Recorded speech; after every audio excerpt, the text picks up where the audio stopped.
Planning Commission meeting, December 19th, 2024. Roll call, please.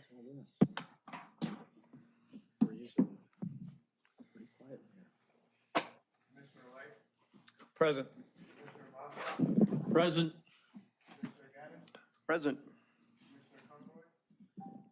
Commissioner Lamb, Here. Chairperson Hazeltine. I'm here, thank you. Okay, if we could all stand as saluting. I'm here too. Wayne? Well, sorry. To be seen. Okay. I pledge allegiance To the flag of the United States of America and to the republic for which it stands, one nation, under God, indivisible, with liberty and justice for all.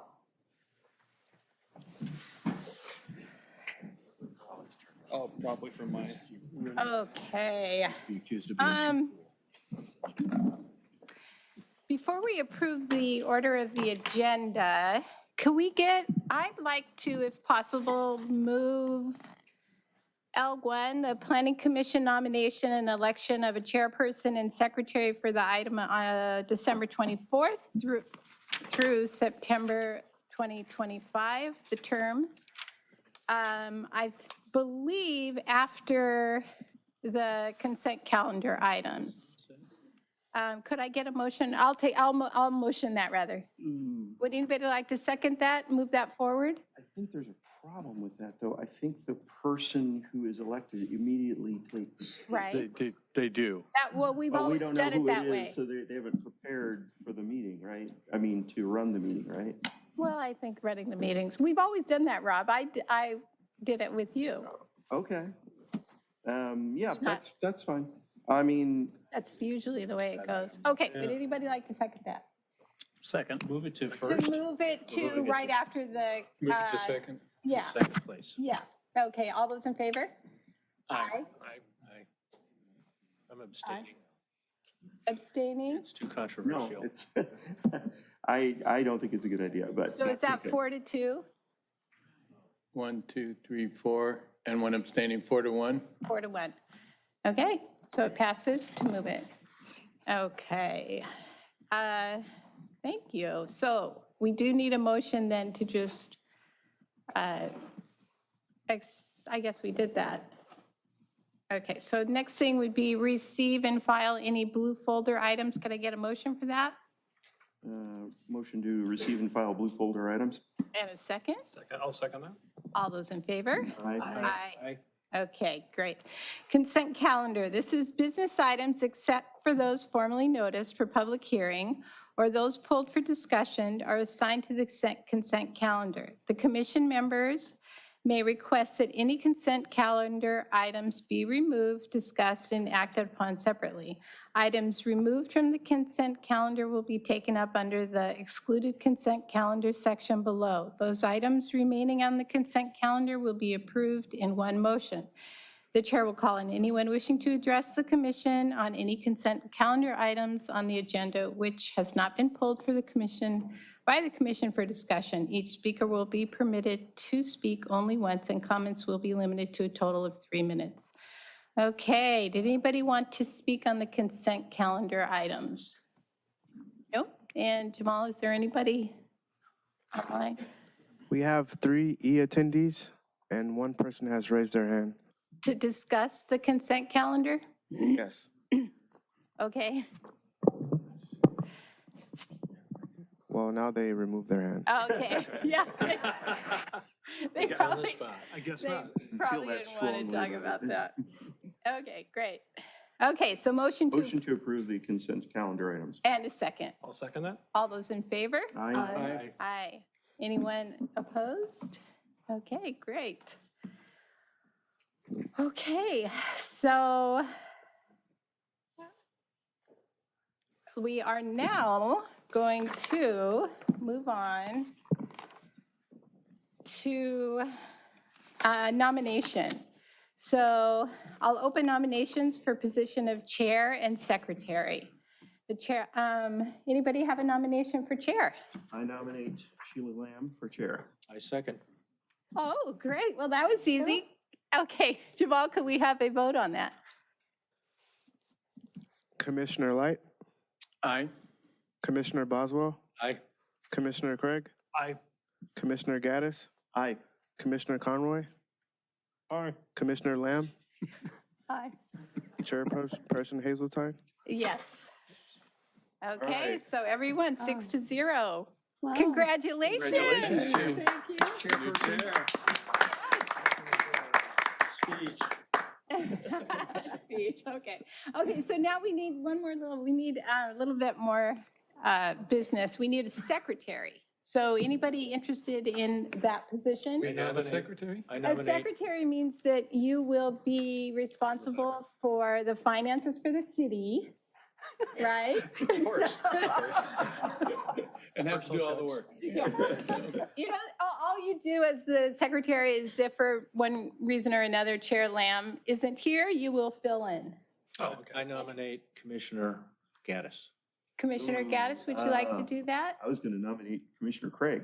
So it's a- Okay, So all it's a those in favor, dogfight. well, let's have a vote for Commissioner Craig as secretary. Commissioner Light, Aye. Commissioner Boswell, Aye.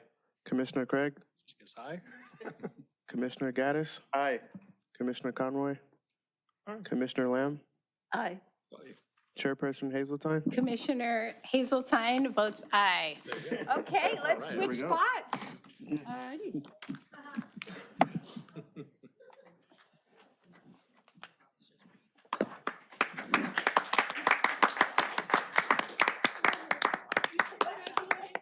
Thank you. Thank you. Wow. The hot seat. The hot seat. Okay. Now the purge of political enemies begins. The execution's beginning.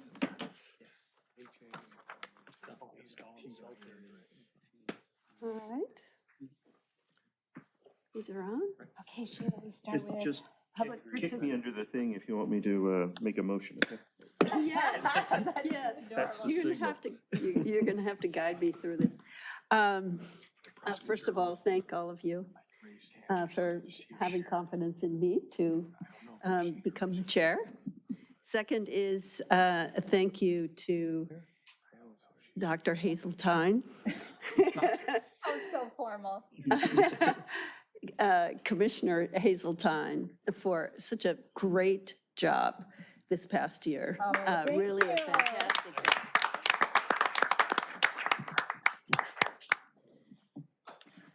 So we're starting with public participation, right there, Right. H.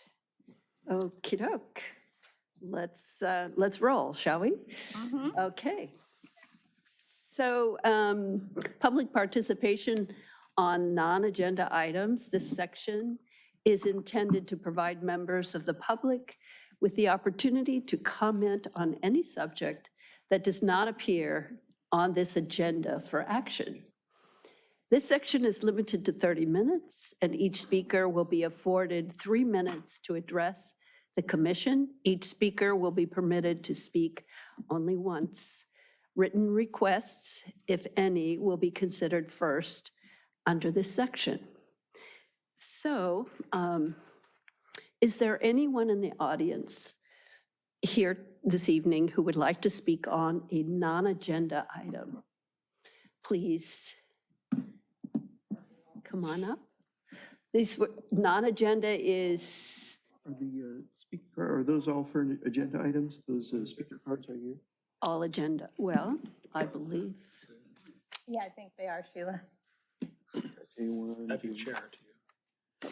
Public participation, okay. Let's see. Is there anybody that wanted to speak on the non-agenda items? I'm doing. Okay, We have have a one. Richard Frick. Is that you, sir? Yes. Richard? I'm- Okay, thank you. Hi, I'm Rick McQuillan with your CRTsia update on our project that we're working on. 2 households, both alike in dignity.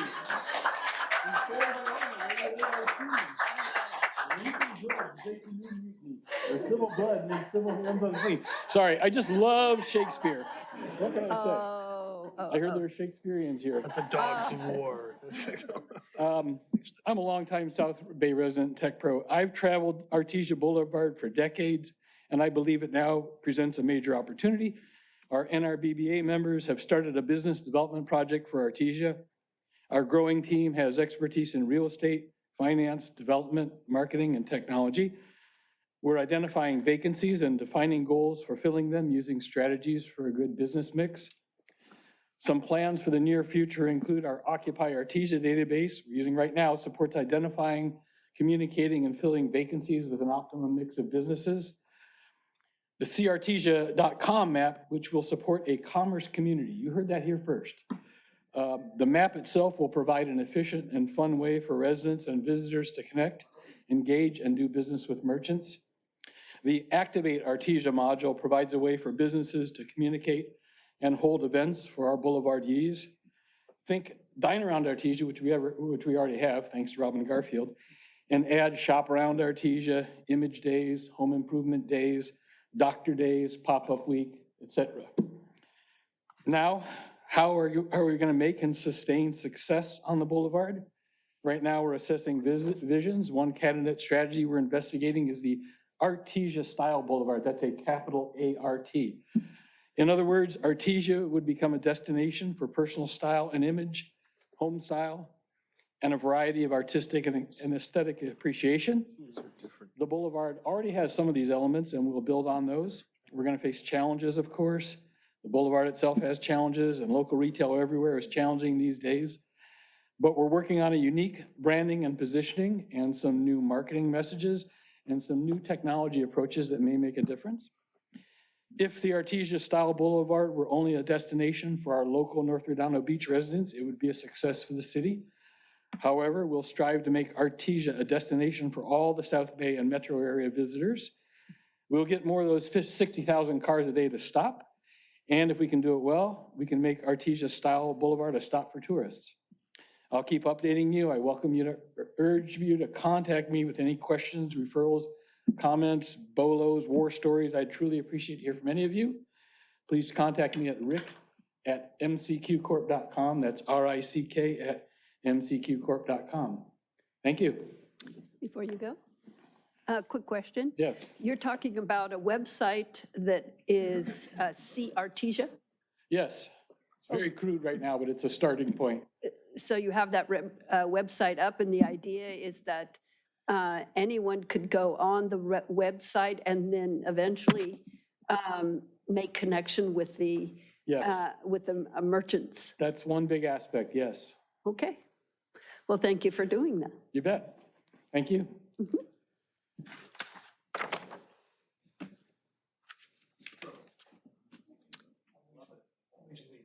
Is there anyone else who would like to speak on non-agenda items? And Jamal, is there anyone online? Oh. Someone? Oh, here we are. And he looks a little familiar. Hi, Hello. Jim Mueller, District 5, and I know you were the chairperson of the Friendliest Commission. We're still going to continue to be friendly, right? Congratulations to the new chairperson, Lamb. Thank you. I wanted to, I'm asking more of a question, and that is on Artesia Boulevard between Ringe and Inglewood, there are 4 smoke shops, and if you count the hookah hut, that makes 5.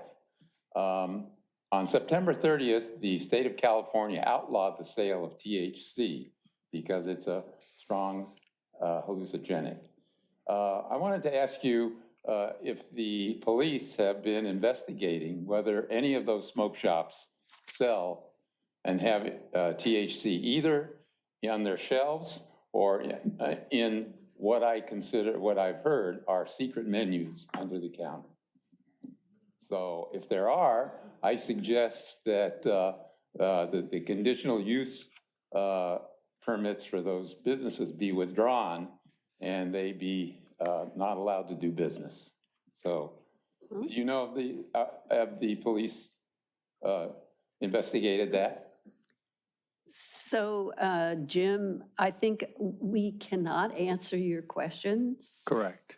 And That's the protocol here with the Planning Commission. I think my suggestion would be to contact the police department directly And Public Safety Commission too. and Public Safety Commission. Public Safety Commission. Yeah. Okay, good. All right, thank you. Thank you for your interest.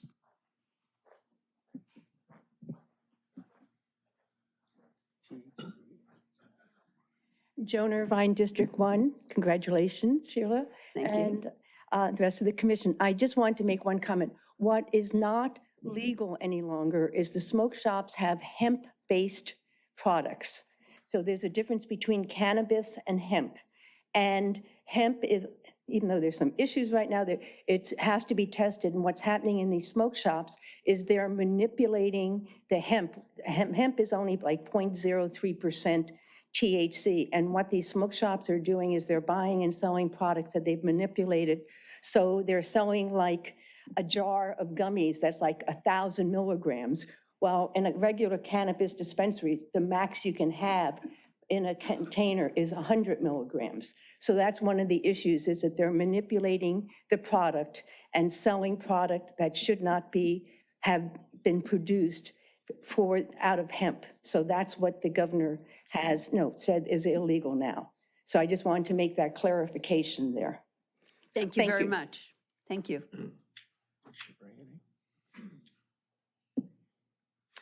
Anyone else in the audience wish to speak on non-agenda items? Is there anyone online? There is no one online that wishes to speak right now. Okay. This ends our public participation section. Next, we go to ex parte communication. Let's start with Mr. Light, Commissioner Light. Okay, the only one I've spoken to is Commissioner Craig, and that was a few days ago on the agenda, just generally speaking, what were the types of things on there, no real content discussed. Thank you. Mr. Buck? This one calling on me? No, I have not All had right. any with anyone at all. Thank you. Are you sure? Commissioner Craig. As Commissioner Light said, yeah, just items, what we were going to have on the agenda. And then there was a community meeting at Councilmember Nair and I have the other night where a member of the public had made a statement that something that was on the agenda was already in effect. And I corrected them by saying, no, this is an agenda item we're going to be talking about. So, and just stated that if the public wanted to come in person, gave them the name, the date, time, the link to come down and speak. And that's all I spoke to, who I ever spoke about. Thank you. None. I had a conversation with Chair Lamb on the agendas, all of them. Yes, yes. And I have spoken with Commissioner Hazeltine as well as Planning Manager Scully and communicated with Mr. Please pronounce Zvitek. Mr. Zvitek, Senior Planner, and Senior Planner Jiang. I think that's it. Yes. Okay. So let's move on then to public hearings. First public hearing is J1.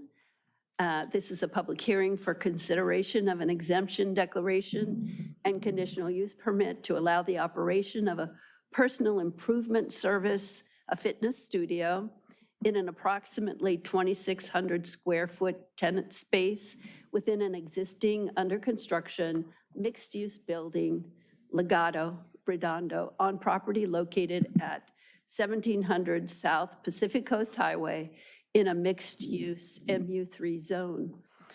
So this evening, we will be having a presentation by Senior Planner Zvitek. That's correct. And Motion to open the public hearing. Right. Uh, I'll say All aye. those in favor? Aye. Aye. All in agreement, right? I'll say aye. Any noes? No. Okay, we will proceed. And before Andrew dives in, this is his first meeting here with the Planning Commission, so we're really happy to have him on board. It's helping out tremendously with the projects that we've got to handle. So I wanted to welcome Andrew to his first Planning Commission meeting. Also, I wanted to make you aware there's a blue folder item.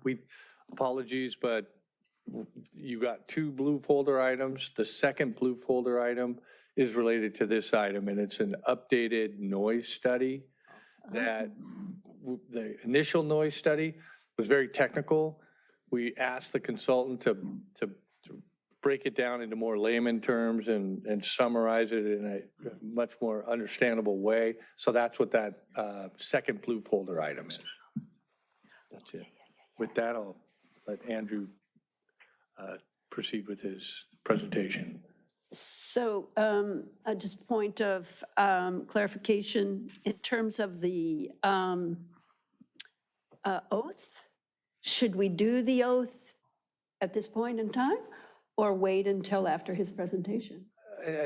Either way, you could wait, I think, and let the presentation go, and then however you want to handle your public comments, you could administer the oath at that time. Okay, second question. Do we handle the oath by each section, J1 oath, or do we do complete? It would be, it's not a separate agenda item, so I think you ought to handle it with each open public hearing. Okay. Okay. All right, great. Thank you very much. Mhm.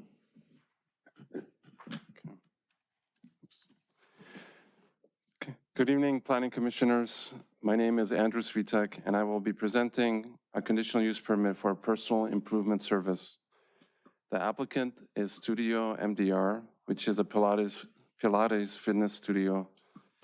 It will be located at 1700 Pacific Coast Highway in the Redondo mixed-use building inside a ground floor commercial tenant space.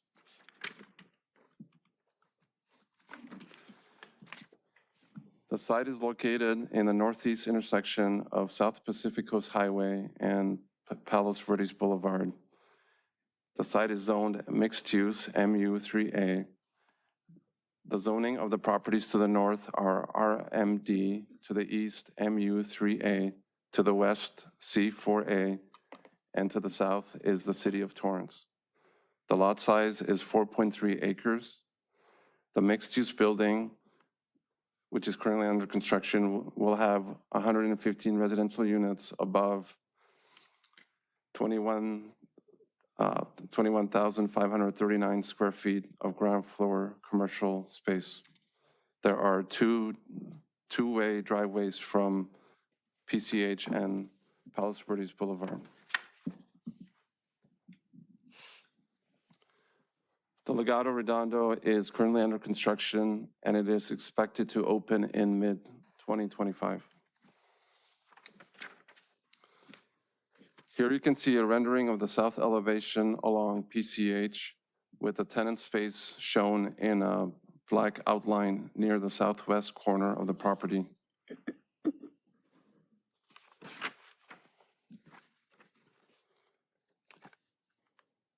This drawing shows the location of the tenant space with the entryway on the right underneath the left of the 2 arches. The suite will also include space behind the 2 windows to the left of the arch door. And there will be no exterior changes to the building with the exception of a signage that will be under a separate permit, which is not being reviewed tonight. Here you can see the existing site conditions. The first picture is, the first photo is the exterior of the building along PCH. And the right photo shows the interior of the tenant space, and it will need to be built out and separated into individual tenant spaces. This shows the proposed floor plan. The total suite area is proposed at 2,600 square feet, which can be broken down as follows. There will be reception area of about 200 square feet. A door to the left will lead to an open workout area of approximately 1,800 square feet. As you can see, there will be 16 workout stations. And straight past the reception area will be a hallway, which will include a small locker room, restrooms, an electrical room, an office.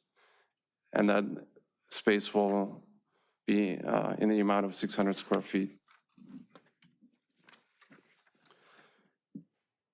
The applicant, Studio MDR, has been in business since 2011. This will be their 6th location. As you can see, they have quite a few locations in the nearby cities. The photos you can see are from their Marina del Rey location, which opened in 2011. They are typically located in multi-tenant buildings, so they know how to work well with other tenants. Their hours of operation are proposed hours of operation are from 5 a.m. to 8 p.m., 7 days a week. Their classes are 45 minutes long with a 15-minute break. They will have 2 employees, which will include 1 instructor and 1 front desk person, and they will have a maximum of 16 students per class. Studio MDR has this online class scheduling feature. So students can go on their website and see if there's space in a class, and they book a space, and they limit their attendance through this online booking.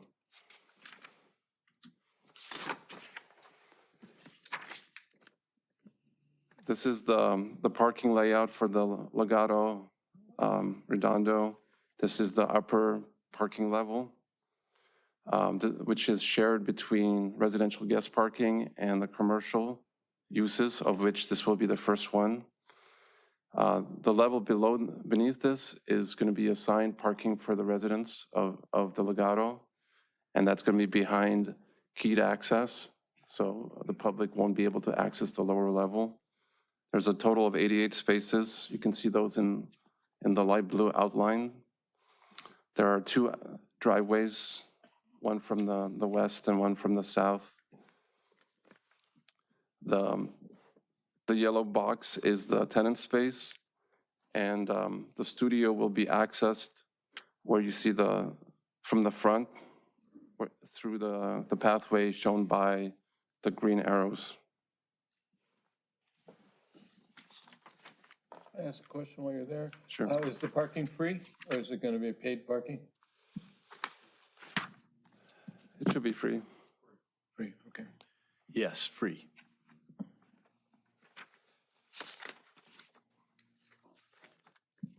There was a noise isolation report prepared for this studio, and there were 5 main recommendations that you can see above, including an isolated ceiling, insulated walls, base building perimeter walls and columns, window treatment, and also a recommendation for administrative control of music and voice levels.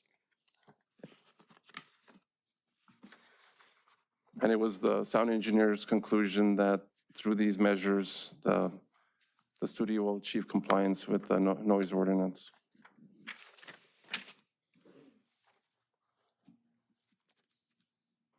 Staff is of the opinion that the proposed use meets the criteria for a conditional use permit. The property is adequate in size and shape. The existing driveways provide adequate access. There's enough parking on site. The sound mitigation measures will comply with the noise ordinance, and the conditions address number of employees and customers and the hours of operation.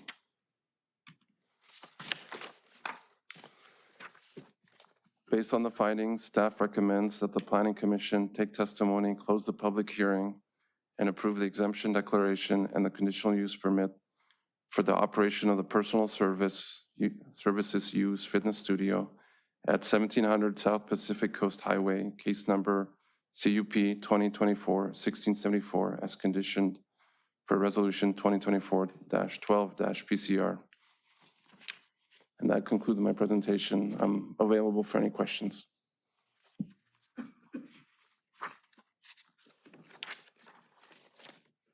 Any questions for our staff? No? Pretty straightforward, I think. I'll ask a question. As far as you know, have there been any issues with the other locations that might be negative?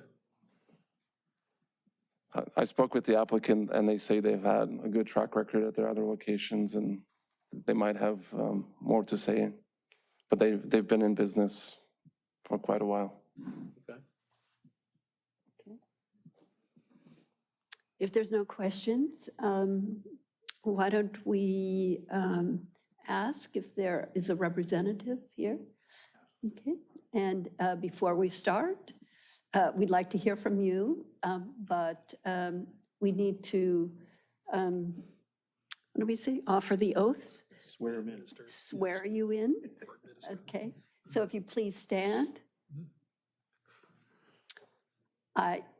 Let me see, I promise, right?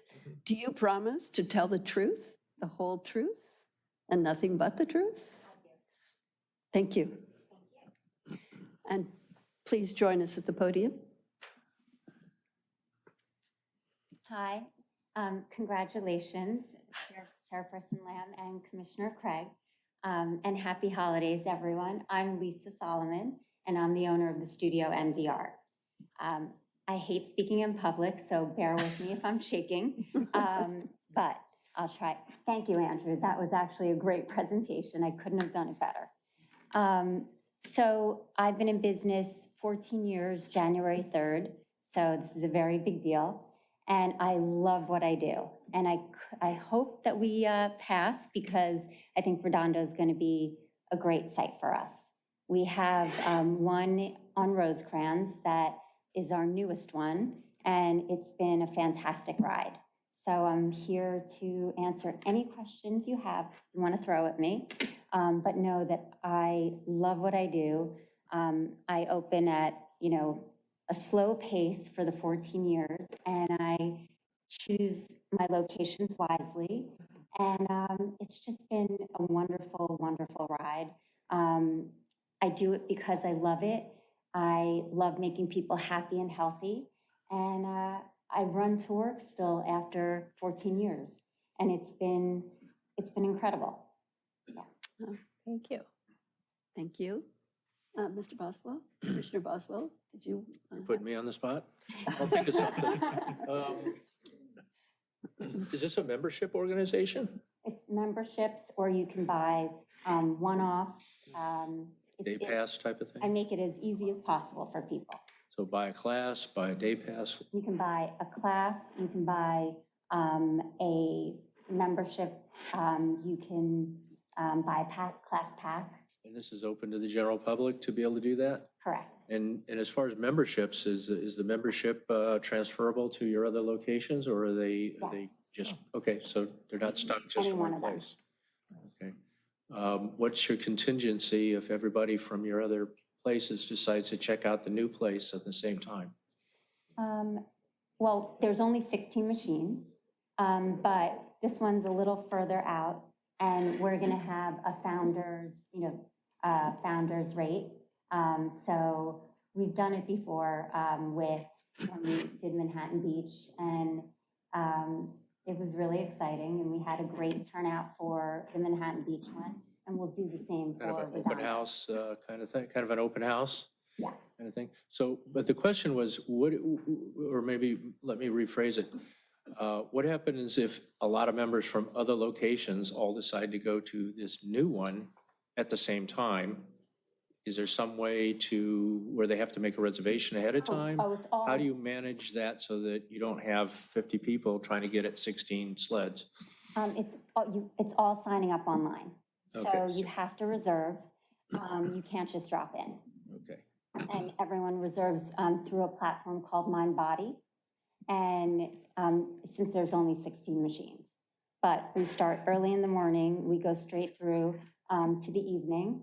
And thankfully, knock on wood, we haven't had that issue so far. Okay, thank you. Welcome. Any other questions? I'd like to make a motion to, Public comment. oh, I have another question. oh, we do have I'll to. carry the weight for you guys. Is this just, we don't have the floor plan up anymore, but I just wanted to verify, this is just a Pilates studio. There's no locker room and showers and all of that. Just a Pilates studio, 16 machines. There are lockers that people can put their stuff in, but there's no showers, no. I don't want to do showers. We have showers at our Culver studio, and I'm done with showers. Fair enough. 2 bathrooms, no showers.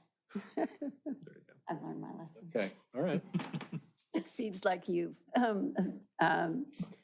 this is a well thought out business endeavor. It's 14 years of blood, sweat, and tears, and we learned, we keep learning, and you learn from your mistakes, and you keep growing, and I think mistakes are good, and it's wonderful. Okay. Yeah. So they had mentioned that there were mitigations for noise. Are you going to be playing loud music during this? We definitely play music. It's very motivating, but we are very. That's one of my things is sound, and we have a sound engineer that comes in. We basically build a box within a box to make sure that we don't disturb any neighbors. I'm very strict when it comes to sound, so that our clients can enjoy the music, but we don't disturb the neighbors or residents above. That was something I learned from the first studio and the first day, because that was 14 years ago, and we were told that it was soundproofed, and it really wasn't, but I was so young and I had no clue. We learned. So, and I have two great architects, and we have good sound people, Good. thankfully. Do you use a decimal meter in the room? Oh, yes. Okay. And we have clients who come in with their own decibel readers. And we also, we're pretty good. And also, I'm a very present owner. Hence, I go to all studios. And if there's ever any complaints, I'm the one who, is there to help. And hopefully there won't be, but they're fixed like that. So. All right, thank you. And if anyone doesn't feel well, I'm the one who's like, can I help you? What can I do? So they get personal phone calls from me. Great. Wonderful. My understanding is that you had a study you conducted, you contracted out to have a sound study done. And the recommendation was a detailed report with recommendations on how to soundproof the room. And you'll take it upon yourself. Yes. Is that correct? Yes, 100%. Okay, Yeah, we do it for each studio. okay. All right. Yeah. Oh, yeah, sound is taken very seriously. Yeah, yeah. And it's tested even after, studios open. I mean, that is a big thing for me. I'm very paranoid about it, so. So you continually test? Yep. Okay. Diligent. Yes, that is the right word. Okay. Yes, Mr. Boswell. I told you I'd be carrying the weight. Are you going to be doing any retail sales for workout gear and clothes and nutritional products at this location? Not nutritional products, but we do some branded retail. Like what? Or we try. I won't say it's our strong point, but we do try. Like shirts and leggings, and then socks. Everyone has to wear grip socks so that they don't slip on the machine. So we do sell those. Very good. I wish we did a little better in that area, but. I'll get you some for the holidays. Thank you. Okay, I've run out of stuff to ask. You guys are going to have to ask some questions now. We can move on. We have 3 more. Yes, yes. But we're not going to do all those tonight, are we? Yes, we are. So we should probably take some public comment. if That's there's correct. any. Yeah. Yes, that's Move correct. that along. Yes. Thank you so much. And we'd like to have some public comment if we have anyone in the audience. Thank you very much. Thank you. It was nice to meet you all. Thank Nice so to meet much. you. And happy holidays. Thank you. Thank you. Okay, Blair McPherson.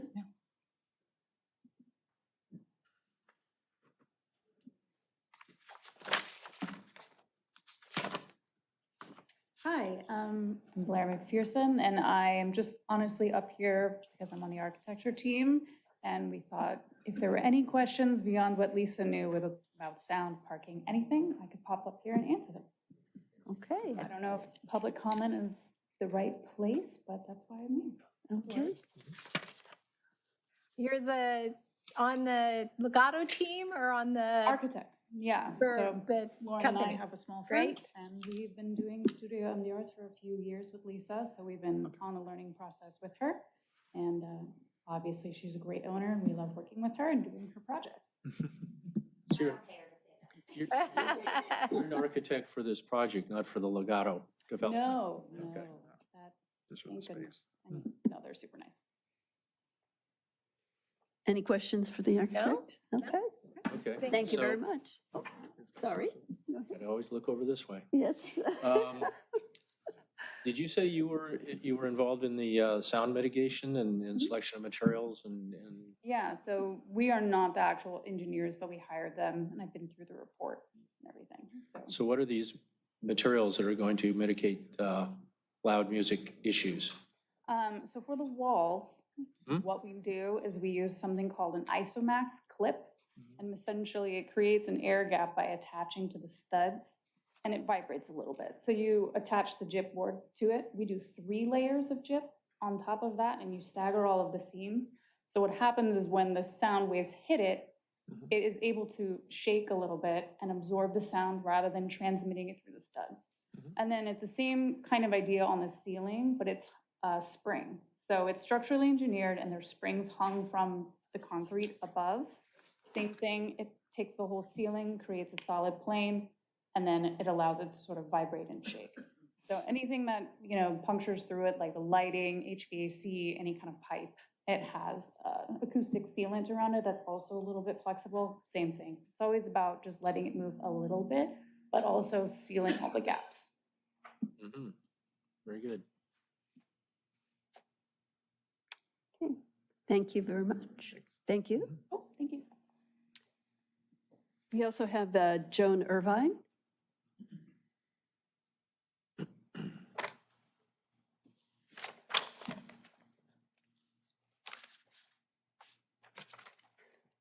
Joan Irvine, District 1, commissioners, city staff, people who are here. I am so excited that the Legato project is moving forward, is going to come to completion. I was a volunteer and supported it over 10 years ago when it first came. And I think it's really apropos that here in Riviera Village and here in Redondo Beach, that the first business that's opening up is a fitness business, because we do have a city of people who are concerned about fitness. We have the Esplanade that people walk on, and I'm just excited that it's finally moving forward and they're getting such great tenants in there. So I just wanted to be very supportive and say, God, 10 years later, finally. But so really excited. So thank you and happy holidays to everyone. Thank you. Are there any comments online? There are no comments online. Any written comments online? There are no written comments online. Okay.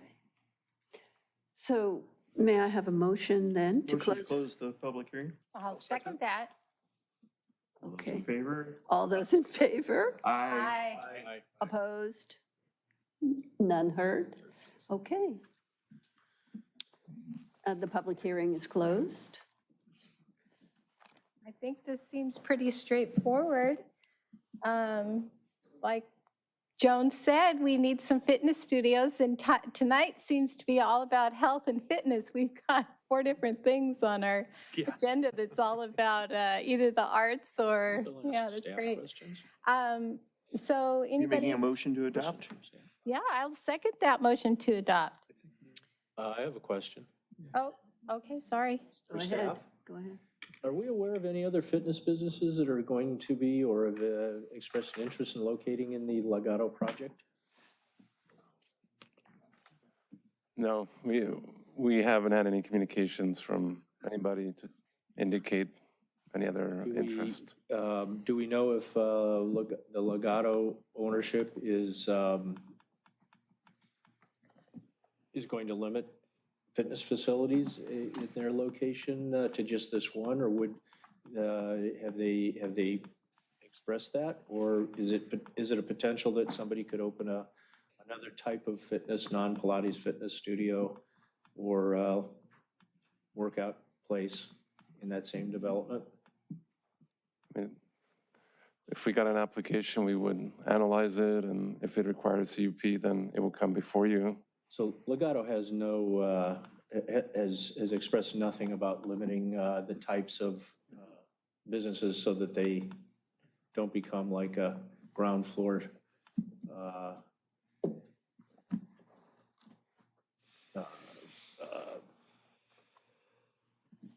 I guess a ground floor series of fitness businesses. So they've. Yeah, we just. It would just be.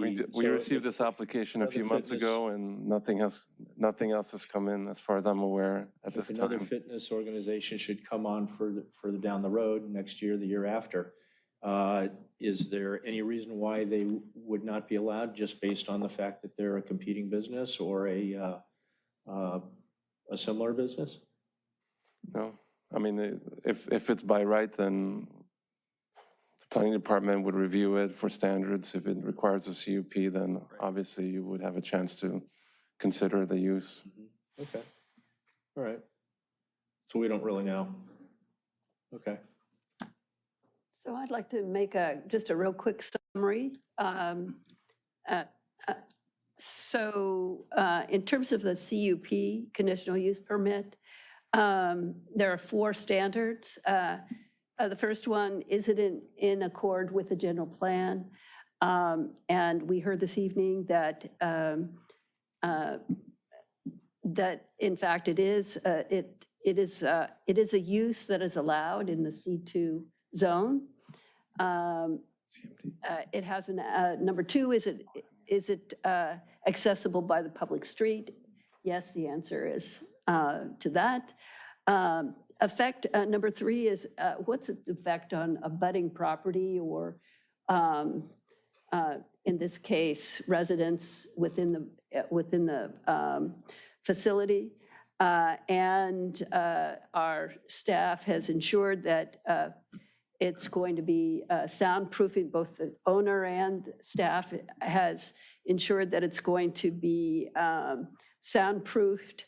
Also parking, of course, is an issue. And according to our staff findings that it meets code for fitness studios, and it also meets code for Legato conditions. And the third one here is setbacks from residential, and that's it doesn't apply in this case.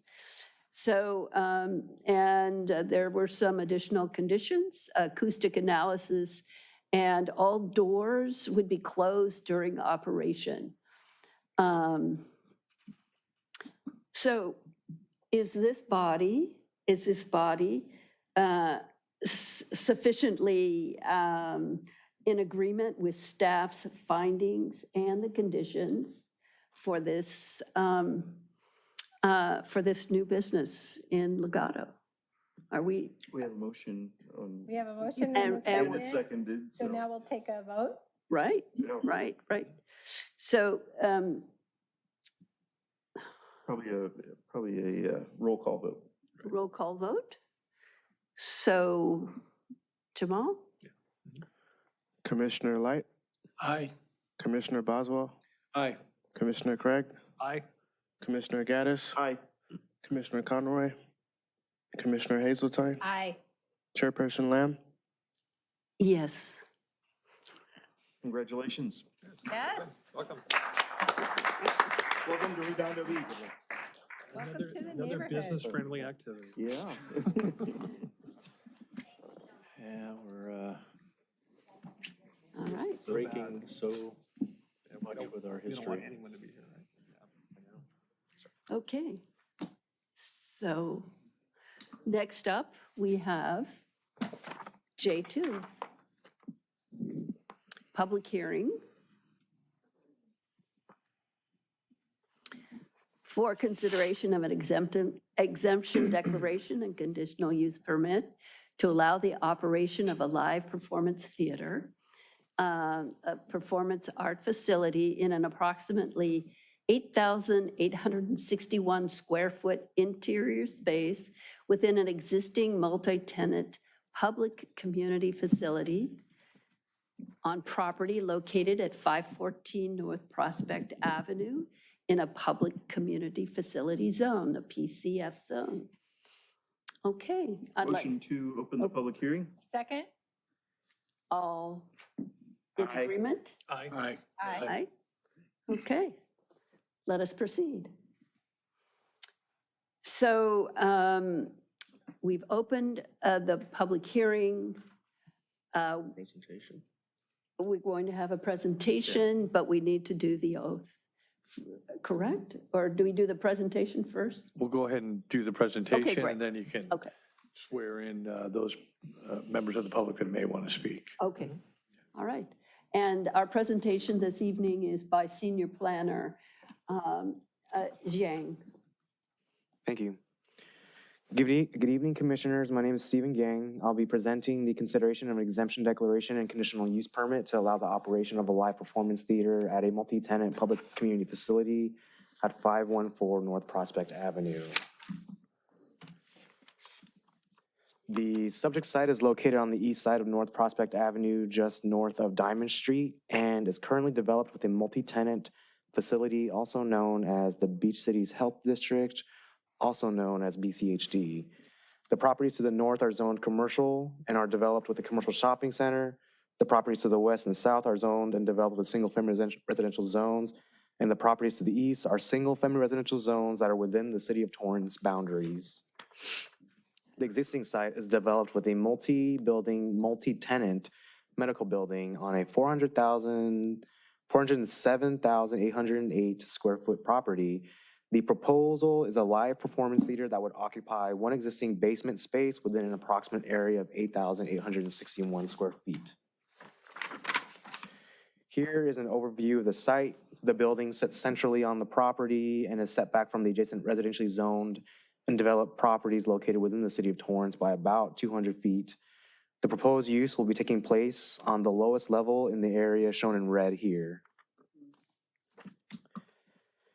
The proposal is to allow an operation of a live performance theater by Shakespeare by the Sea and Little Fish Theater in a vacant space that was previously occupied by a child care development center. The nonprofit arts organization intends to provide theatrical experiences of new, classic, and contemporary works. It should be noted that only Little Fish Theater will be hosting performances at this facility. Shakespeare by the Sea will occupy the space and use the facility from June to August. Shakespeare by the Sea will not host any performances at this location and will use this time to host fundraising events within the building and rehearsals for their other locations throughout the region. The number of guests during the fundraising events are expected to be 60 to 80 people and is scheduled for both day and evening throughout the summer. The schedule for the Little Fish Theater production is proposed to be Thursday through Sunday from 8 p.m. to 11 p.m. at matinee times on Saturday and Sunday from 2 p.m. to 5 p.m. The Little Fish Theater will also have rehearsals from Monday through Thursday from 6 p.m. to 11 p.m. and Saturdays and Sundays from 10 a.m. to 4 p.m. all of which is proposed to be entirely within the rehearsal and performance space. During the day, the office hours will be flexible, and there's going to be anticipated 2 to 3 part-time staff on site. Additionally, the Little Fish Theater will be only hosting performances between September and May. Here's a close-up view of the floor plan. The applicant intends to remodel the interior of the existing space by creating additional storage areas for equipment and costumes, as well as creating a rehearsal and theater space and dressing rooms. Additionally, a inner and front lobby, which are shown in green, are proposed to be constructed, and the interior theater space, which is shown in blue, is proposed to be 2,300 square feet and will host a maximum number of 98 audience members.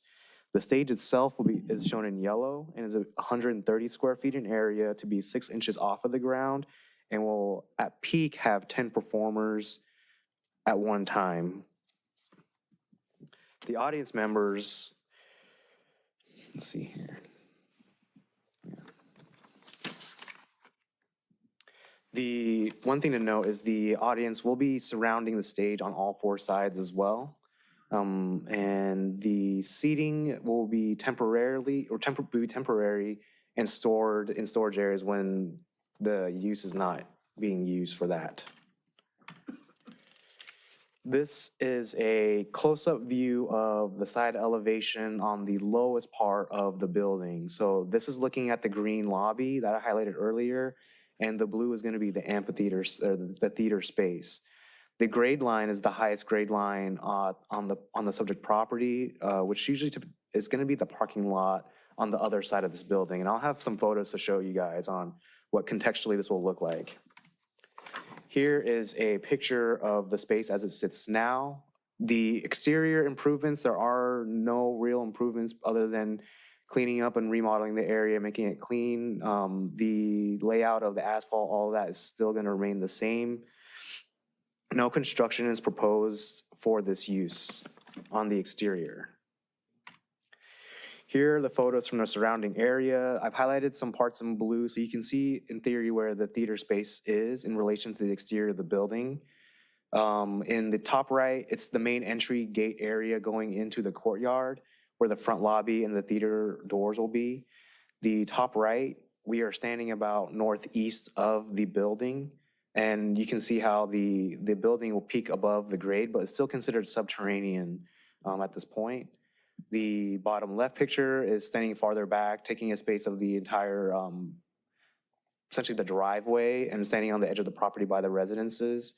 And then the bottom right is just a closer view of that. This is a picture of the other side. So looking at the City of Torrance residences, since they're the closest residences. These guys are about 200 feet away from the building, and you'll notice that we're on top of a hill. And so the elevation grade difference is about 60 feet from here down to the bottom of the hill. So based on this, staff doesn't believe that noise will be an impact to the nearest residential properties. A parking study was done at BCHD in summer of 2024. The BCHD campus has 812 total parking spaces on site for all of its buildings, which include the surface lots and parking structure. This graph illustrates the parking demand throughout the day on 2 different days between the hours of 5 a.m. to 8 p.m. And then you'll notice that at the peak hours are typically from 9 to 3 p.m. with a peak maximum usage of no more than 600 spaces, leaving a surplus even during the peak of over 200 spaces on site. Additionally, as the evening approaches, the property sees a sharp decline of parking uses, and by the time the first evening performances are set to begin, there's a surplus of over 700 spaces available for the theater use, based on the study that was provided. On days of performances, wayfinding signs will be installed throughout the site. They are A-frame temporary signs, and they will be used to help patrons guide them to the main entry areas to that courtyard. Staff is of the opinion that the proposed use meets the criteria for conditional use permit. The property is adequate in size and shape. The existing driveway provides adequate access. There's enough parking on the site. Additional conditions have also been added to detail the maximum number of attendees allowed, the hours of operation. And additionally, staff received a total of 24 public comments in support of this project throughout the public noticing period. No comments against the project. Based on the findings, staff recommends that the Planning Commission open the public hearing, take testimony, and close the public hearing, and make a determination regarding the exemption declaration and the conditional use permit for the operation of a live performance theater at a multi-tenant public community facility at 514 North Prospect Avenue. This concludes staff presentations, and we are available for any questions, and the operator and the theater staff are also available tonight. Thank you. I have a question. Yes. Okay. As far as zoning goes, it's public institutional zoning. So that's kind of the equivalent of if Parks and Recreation was to be putting on a play or after school, that kind of thing, or their weekend park and recreation plays. It's kind of the equivalent of that, right? What we currently have with our after-school programs and things like that. Yeah, it's community facility. So their use is intended to serve the broader community, provide that, the gathering space, the benefit to the greater public. And yeah, but yeah, like in the vein of what you're thinking, yes, it is also like those kinds of uses. Kind of like those presentations, okay. And then the next question is, I saw on the plans in the packet, there's an outdoor space. Will that be kind of like eventually a place where they might hold fundraising, or is there going to be anything that's happening outside on that patio? Social events or? I think it is possible to envision social events on that patio. The main intention of that patio right now is really a gathering area for the lobby and the resident and the theater, because it essentially there's no direct there's not an easily direct connection from the interior lobby to the theater, and so you're coming in and out, and it provides a public gathering space for folks as they're waiting for the performances to start. Right, and then what we see, if you're on that patio, you're kind of in the backside, so there's not really a problem with neighbors or anything like that if they're going to have like a cocktail party there or whatever the heck they're going to do. Okay. Yeah, so in this picture, the patio area, you can see the blue tarp right now. So south of the red square is the patio area, and the south of that is the houses on the bottom side there about noise. Correct. We didn't receive comments, and then we also spoke to the City of Torrance planning staff, and they didn't have any comments for us for this project. Okay, yeah, it sounds like a great idea. Who doesn't want some theater and children, right? Great. Okay. Thank you. Yes. So this is the Beach Cities Health District facility, this whole property, right? Is that then their landlord? Are they a tenant of Beach Cities, or are they a part of Beach Cities Health District? It's a tenant, right? Yeah, they're more like a tenant in the scenario of BCHD.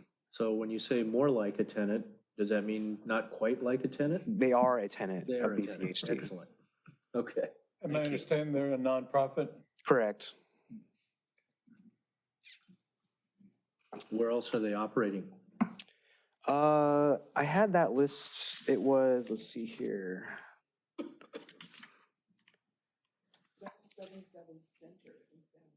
777 Center in San Pedro. Is there another one of their locations? You have that written on your arm. Oh, that's the former location, but So you're moving. correct. They're tearing down the building. Right. Correct, they are moving. So no open air Shakespeare in San Pedro, huh? Pedro, Yeah, we do that. We rehearse something. Okay. but not there. And where is that? 777 Chair, I might recommend that we have public comment only at the dais directed to, and not conversations back and Yes. forth. Yeah, we're in Yes. staff discussion now. Yes. Sorry about that. So have you finished with your question? Good staff? enough. Yes, Staff? good enough. Okay. Anyone else have a question or comment to staff? I have a question. Yes. As Commissioner Hazeltine, I always used to call you chair, but now I have to call you commissioner. With regard to PCF, we're talking public facilities. And I understand that the scope of what we're talking about seems to be within that. A question I have, though, we have another component involved too. Beach Cities Health District is a healthcare district. Is this type of activity consistent with the activities that they can operate legally? Good question.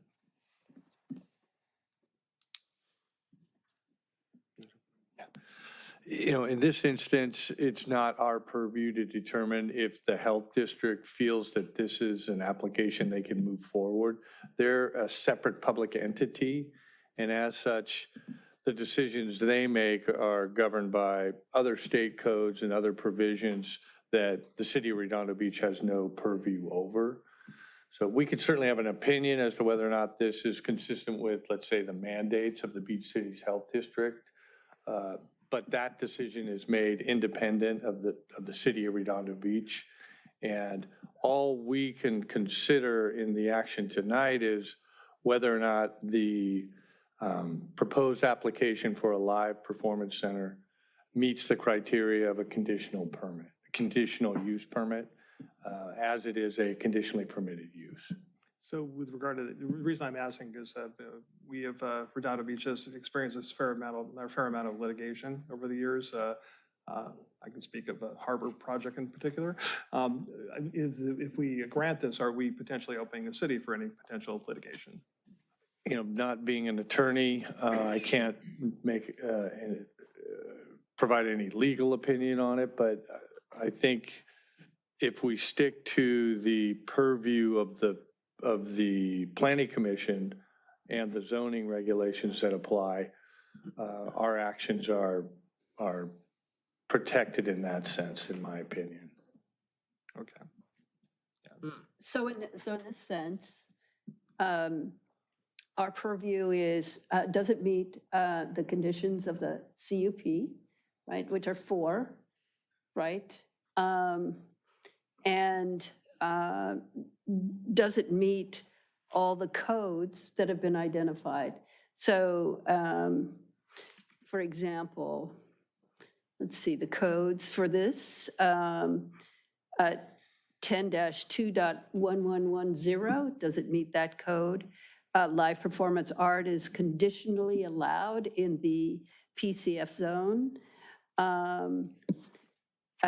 It meets 10-2.18, oops, I'm sorry, that's sign regulations, 10-2.2506. That's the conditional use permit. Is it in accord with the general plan, right? And it is because it's an allowable use, correct? Okay. Number 2, access to a public street, correct? It has access to a public street. Its effect on abutting property, you're very clear about the abutting property would not be affected by noise. The performance is going to be entirely indoors, correct? That's the stipulation. Parking study indicates that there's adequate parking. So our purview is to ensure that the conditional use permit conditions and requirements are met. And it looks to me like those, per our investigation by Mr. Jiang, right, that those requirements have been met. Sheila, I think in the discussion that we had about the public use and recreation, is there any way you could review that a little bit for everybody up here? That was really helpful for me, that we discussed the recreational. Right. Okay, so in the municipal code, live performance art facilities are considered commercial recreation. And in the definition of performance art facilities, the definition in the municipal code is that it's a public building used for theatrical performances. But I think what you're pointing to is that this is a public community facility zone, right? And in the municipal code, this use is defined as commercial recreation. Okay, and this use is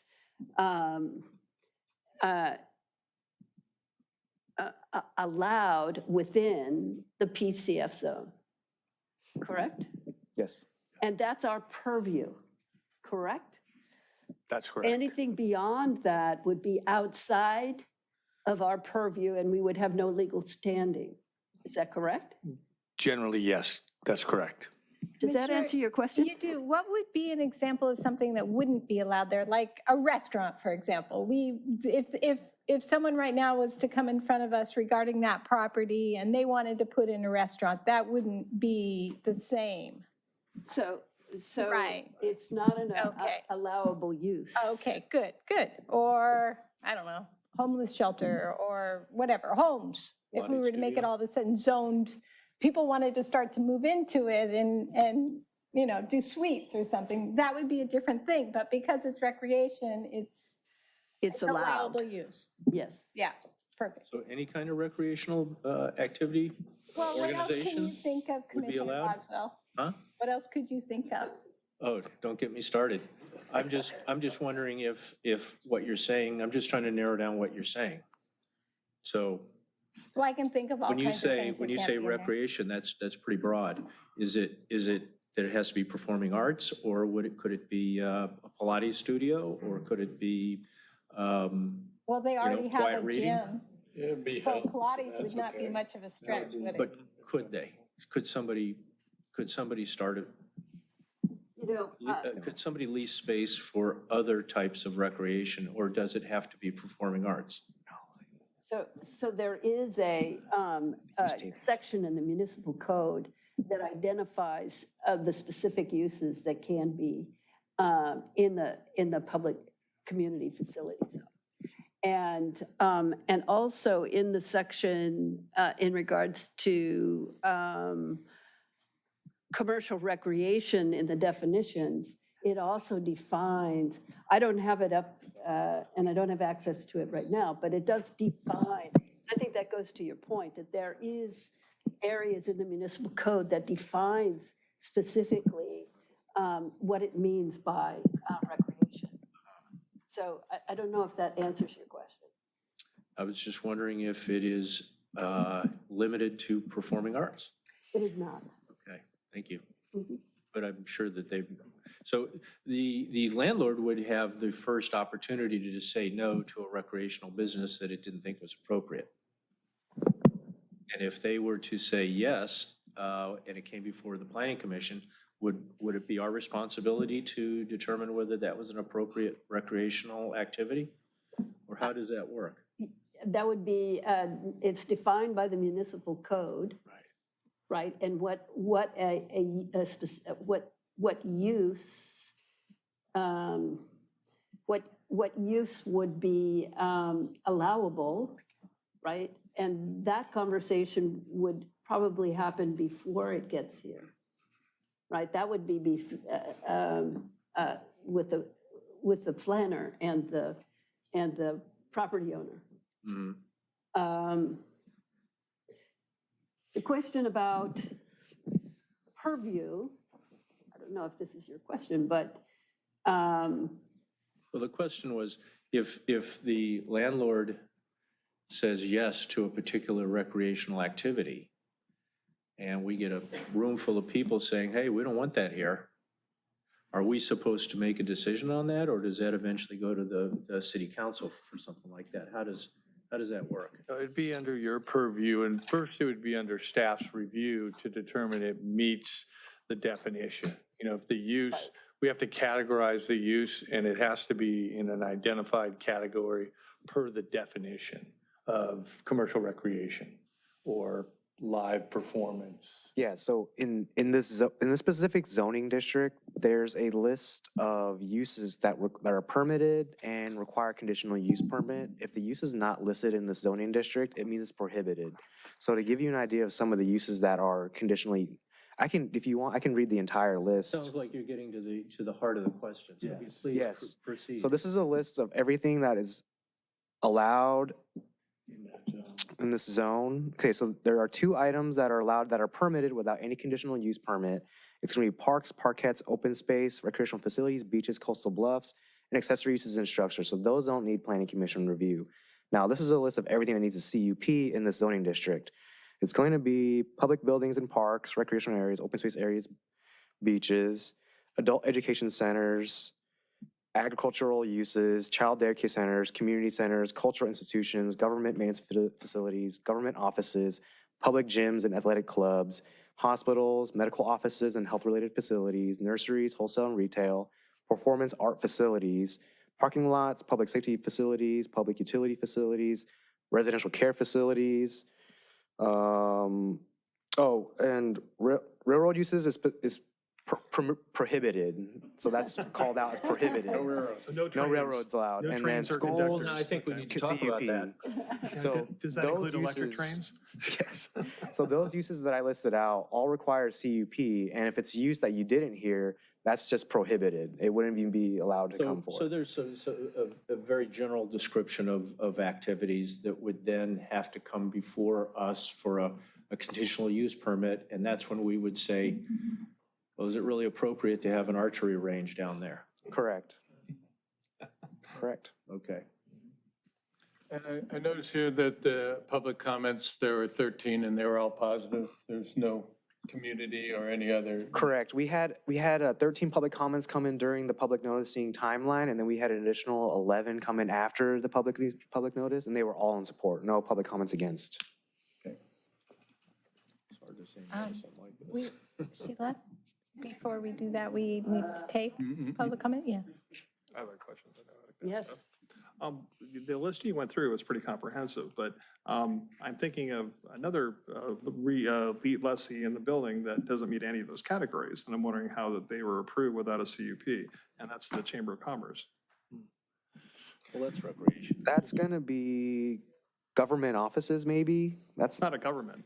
It's not a Private. government agency at all. It's a private for business, private for profit entity. Yeah, there is, in addition to the identified permitted use list that Stephen just ran through, there's also an existing conditional use permit on that, that covers the 514 North Prospect structure. And that has further identified use categories that are a little bit broader with respect to administrative office and health. It has some health component, and if it supports that in any way, we can approve the use. So based on the information we receive from the chamber and the work they do with the Beach Cities Health District, we established that there was enough of a connection that we could permit that use in health administration office. So if I had my business and I supported BCHD, I can open office space there. Not a real estate office. Well, what if I support, but it seems like that wouldn't be appropriate. I'm just concerned about if we open up a can of worms on that, because we certainly don't want to have a problem. Well, we're very limited in the types of uses that we can permit. And Stephen had gone through those, so those are very strictly categorized.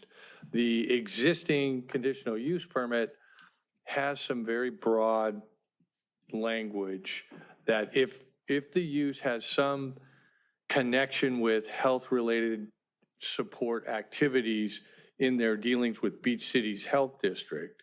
So as it was described as, the chamber does work and outreach for Beach Cities Health District activities. And as a result, we were able to allow them as administrative office type use. I have a quick question on that, just for clarification. Yeah. When you talk about the existing CUP, did they come, how long have they had that existing? And did they come to planning staff that did for this additional approval for the Chamber of Commerce? Because I don't think it came through here. No, it right? didn't. It didn't. And those are staff determinations as to substantial conformance with the purview of the conditional use permit. And based on the investigation and the materials provided by the chamber and their work with Beach Cities Health District related to their mandates, the determination at the staff level was this is consistent with the purview of that conditional use permit. Okay. And from your perspective, your line of questioning here is based on whether or not this current use is allowable? Is that, how are you making these two things connected? Well, it seems like both of these are items that should have required a CUP. I totally understand why the theater is in front of us tonight, and I just want to make sure we're doing a consistent application of the existing CUP in the building, and just to avoid potential litigation to the city. Okay, okay. All right, thank you, thank you. Any other questions? Okay. I have one question. Are there any other theaters in the South Bay that are equivalent to this, other than the one on Coast Highway? We've got, that I'm aware, we have our performing arts Right, our facility performing, right up on, Manhattan Beach Boulevard. Right. Right. High school. There's high school theater facilities. I'm not I can't think aware. of any others, so we're kind of light on them, so it seems like it wouldn't be a bad thing to Right, have. right. When we're talking about performance facilities, we're specifically talking about plays Yeah, live as performance. opposed to rock concerts. Yes. Could they have a musical concert of some sort in their facility after they've moved in? That's not part of their application. I mean, music certainly, and we have Because that certainly the would, proponents music here, would be they a could part of have having music as a part of the play in a lot of performance. cases. But it's a live performance, play performance as identified in their project description, so.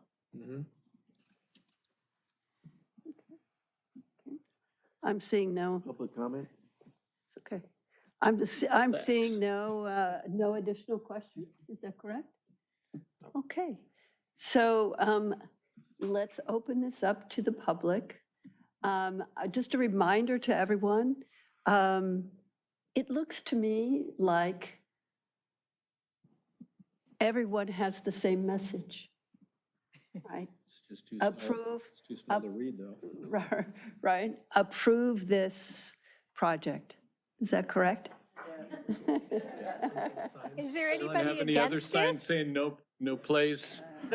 So, No so, Shakespeare. Keep so, Shakespeare out of Redondo? Nobody's on that one? and according to our senior planner, there has been no reception for negative comments, correct? No one has stepped forth to say, no, we don't want this project. So I'm wondering if it's possible for you to, instead of all 30 of you coming up, right? Do you have a representative? Okay, so. The artistic directors. Yeah. So, They would be able to answer any questions. Well, we would love for our board president to say something, but then we would be happy to give you a little bit more detail about the programming. so, So keep it down hold to on. 3. Okay, so. Okay, no, wait, We only have wait, 3 wait, minutes wait. Okay, so it does appear that instead of 30 of you, that maybe 5 of you will be coming up. Is that correct? Okay, now, so 5 of you, would those 5 of you please stand so that you can take the oaths? On Pete, stand up. All right, are we good? Okay. All right, there's 7. 7, all right. Do you promise to tell the truth? Right? The whole truth and nothing but the truth. Yes, we do. Okay, Despite laughing at it. all right. You may sit down and then why don't we start with the director? President? President, okay. Let's start with the president. Thank you. I'm Madeline Drake, and I'm president of the board of directors for Little Fish Theater and Shakespeare by the Sea. And since 2007, I've been involved in the theater's work, and dedicated volunteers like myself perform, build sets, create props and costumes, house manage, take tickets, and escort people to their seats. Little Fish works because of the many people who find the creative outlet and the affordable theater, tickets, and viewing experience a very satisfying opportunity, including the volunteer opportunities.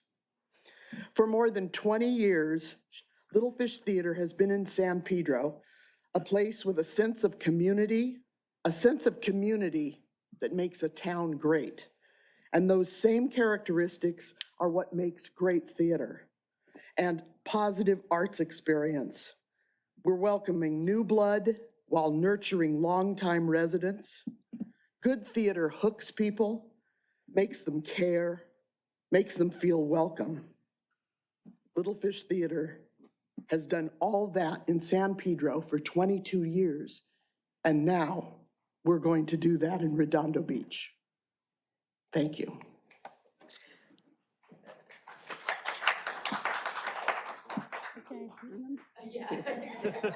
Do the wave. Okay, next. We're theater people. We think you have to clap after everybody talks. Good evening, commissioners. Thank you for the opportunity to meet with all of you tonight. My name is Stephanie Coltrane. I'm here with my co-artistic director, Suzanne Dean, and as you can see, many of our board and company members. On behalf of our nonprofit, Shakespeare by the Sea and Little Fish Theater, which is a two-pronged organization that support each other. Shakespeare by the Sea was founded by Lisa Coffey in 1998. That program offers free touring Shakespeare to parks throughout LA and Orange counties, including this past summer, 2 performances right here in Redondo Beach.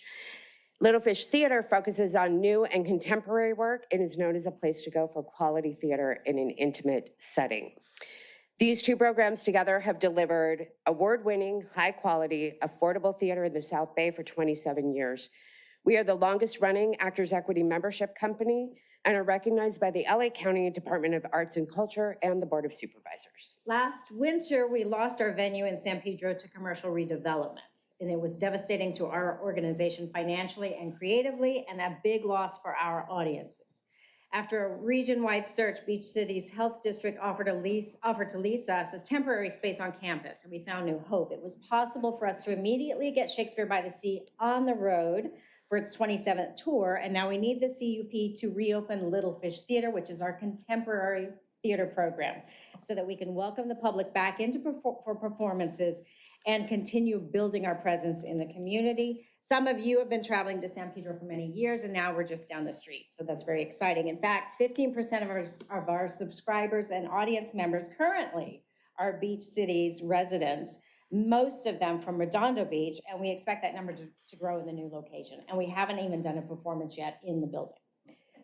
And we want to note that while we initially found ourselves back in Redondo Beach, Shakespeare by the Sea was actually conceived in Redondo Beach all those years ago.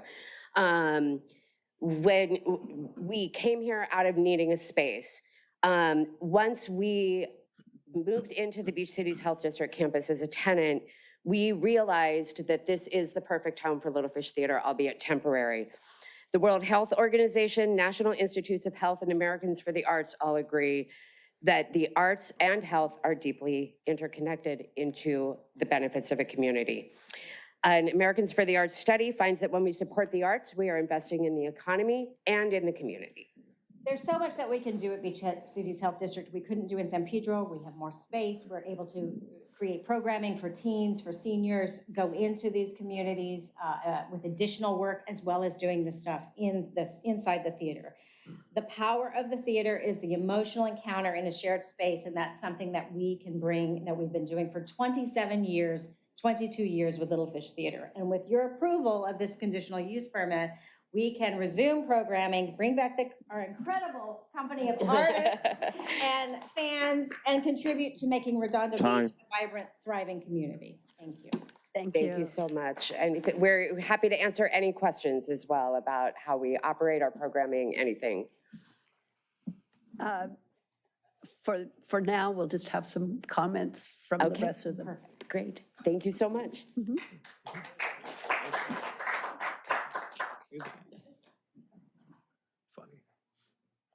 Hello, thank you for seeing us all, and thank you for your service. What you're doing and what we do is similar in that we serve the public good, and that's sort of what I want to talk about. Is, you know, you talk about the health district and what it brings to that, and I have a trans son who goes to Alcove and has meetings there, which is right above us, and that's, I've seen him flourish with that. And I think that theater also brings a lot of, you know, community together, and it serves a public good. So that's all I wanted to say. But thank you for seeing us. Thank you for your service. Thank you. Thank you.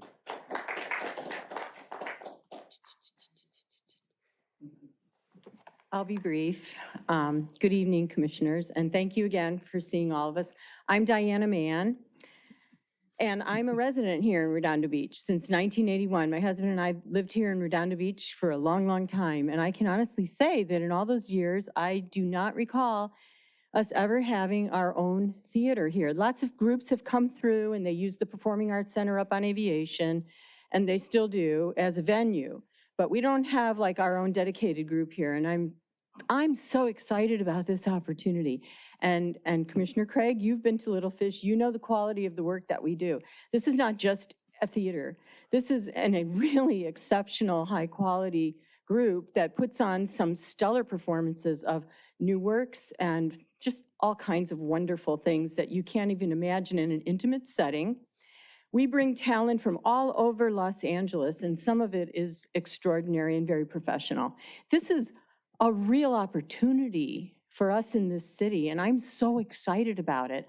So I really, really urge you to please help us move this forward so we can bring this. And by the way, theater is a very moving, emotional, live theater I'm talking about, experience. When you're right in a theater setting like that with the actors, you're transformed, you're moved to a different place. I can't think of anything more healthy than that. So I think it definitely fits with the health district, whatever. Thank you very much.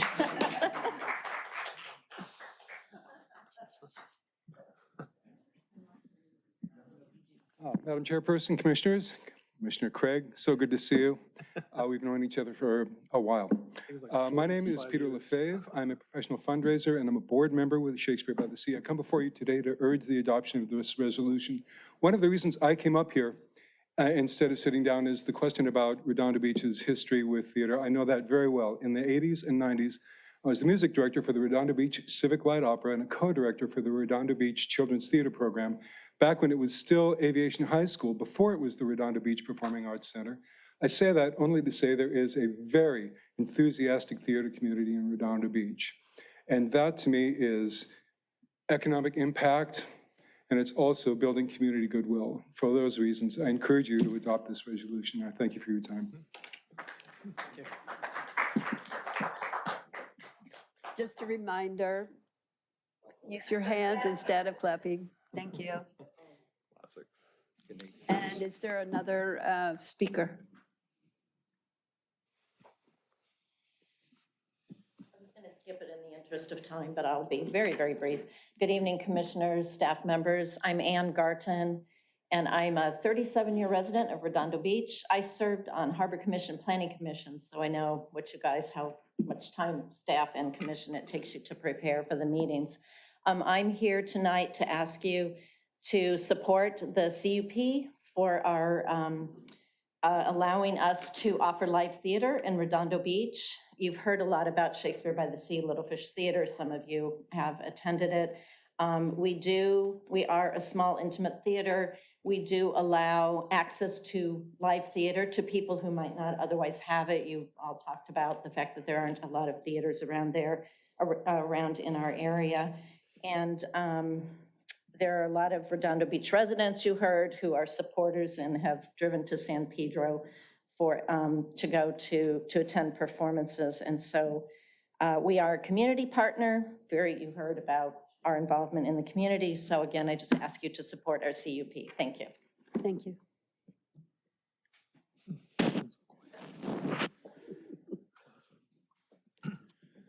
Okay. Thank you very much for your comments. I will make a confession here. I believe that we needed to speak to the applicant prior to the community, I think the they may have comment. spoke. Yeah, They did. there's no particular order of applicant and public comment, as long as it's during the public hearing, Okay. after you've Okay. opened the public So- hearing. So just a point of clarification for all of you. The applicant is actually Beach City's Health District, not Little Fish Theater.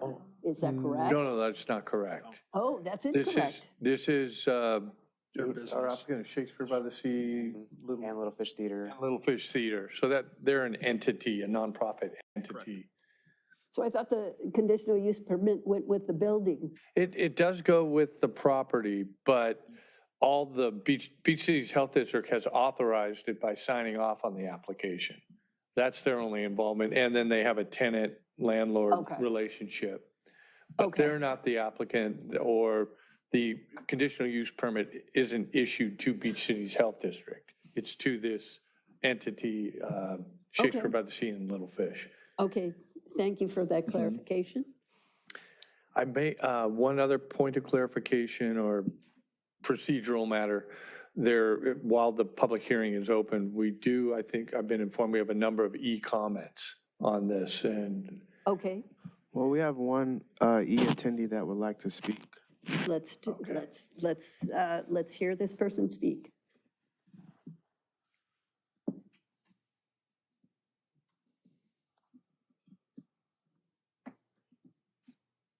Well, that's interesting. Go ahead and speak. Hello? Are you there? their hands raised, Mind Jamal? truth, yes. They're telepathically. Hello, can you hear me now? Yes. Yes. Wonderful, thank you. And thank you for including technology in this particular meeting. I have been a Redondo Beach resident since 2004. Your I name, have- please? Your name, please? It's Chantel Kaplan. Thank you. Absolutely. I was introduced to Little Fish Theater by one of their directors and performing actors, Richard Perloff. This theater has been a huge part of my yearly migrations into San Pedro in participating as an artist, as a volunteer, and as an audience member. The amount of catharsis, the amount of joy, the economic pleasure that the region of San Pedro has benefited from my recruitment alone, of bringing friends and family from all over to enjoy the performances of Little Fish Theater, is something that I think would be profound for Redondo Beach and benefit it entirely. So I would want to keep this very short to say Little Fish Theater has performances wonderful for all ages, including the Shakespeare by the Sea performances that they do as well. Again, the benefit for Redondo Beach from an economic scale, from getting people away from their cell phones and actually interacting and experiencing life together, is in itself a wonderful health benefit, that they'll actually have something that they can participate as well as discuss after at a wonderful local restaurant, of course. These are all points of considerations that I would hope will help to move the motion forward to be able to adopt. And I want to thank you all for your time and your consideration for Little Fish Theater and Shakespeare by the Sea. Thank you. Thank you. So it looks like we do have one more, Jim Mueller, to speak. Was that on H? Yep. I think Jim spoke on something else, maybe? Item H. H. That was before J. Oh, Probably not on agenda. okay. But we have 27 e-comments, 26 are in support, and 1 is opposing. What? Okay, motion Motion to receive and file? The second? All in favor? Aye. Aye. All opposed? None? Okay, thank you.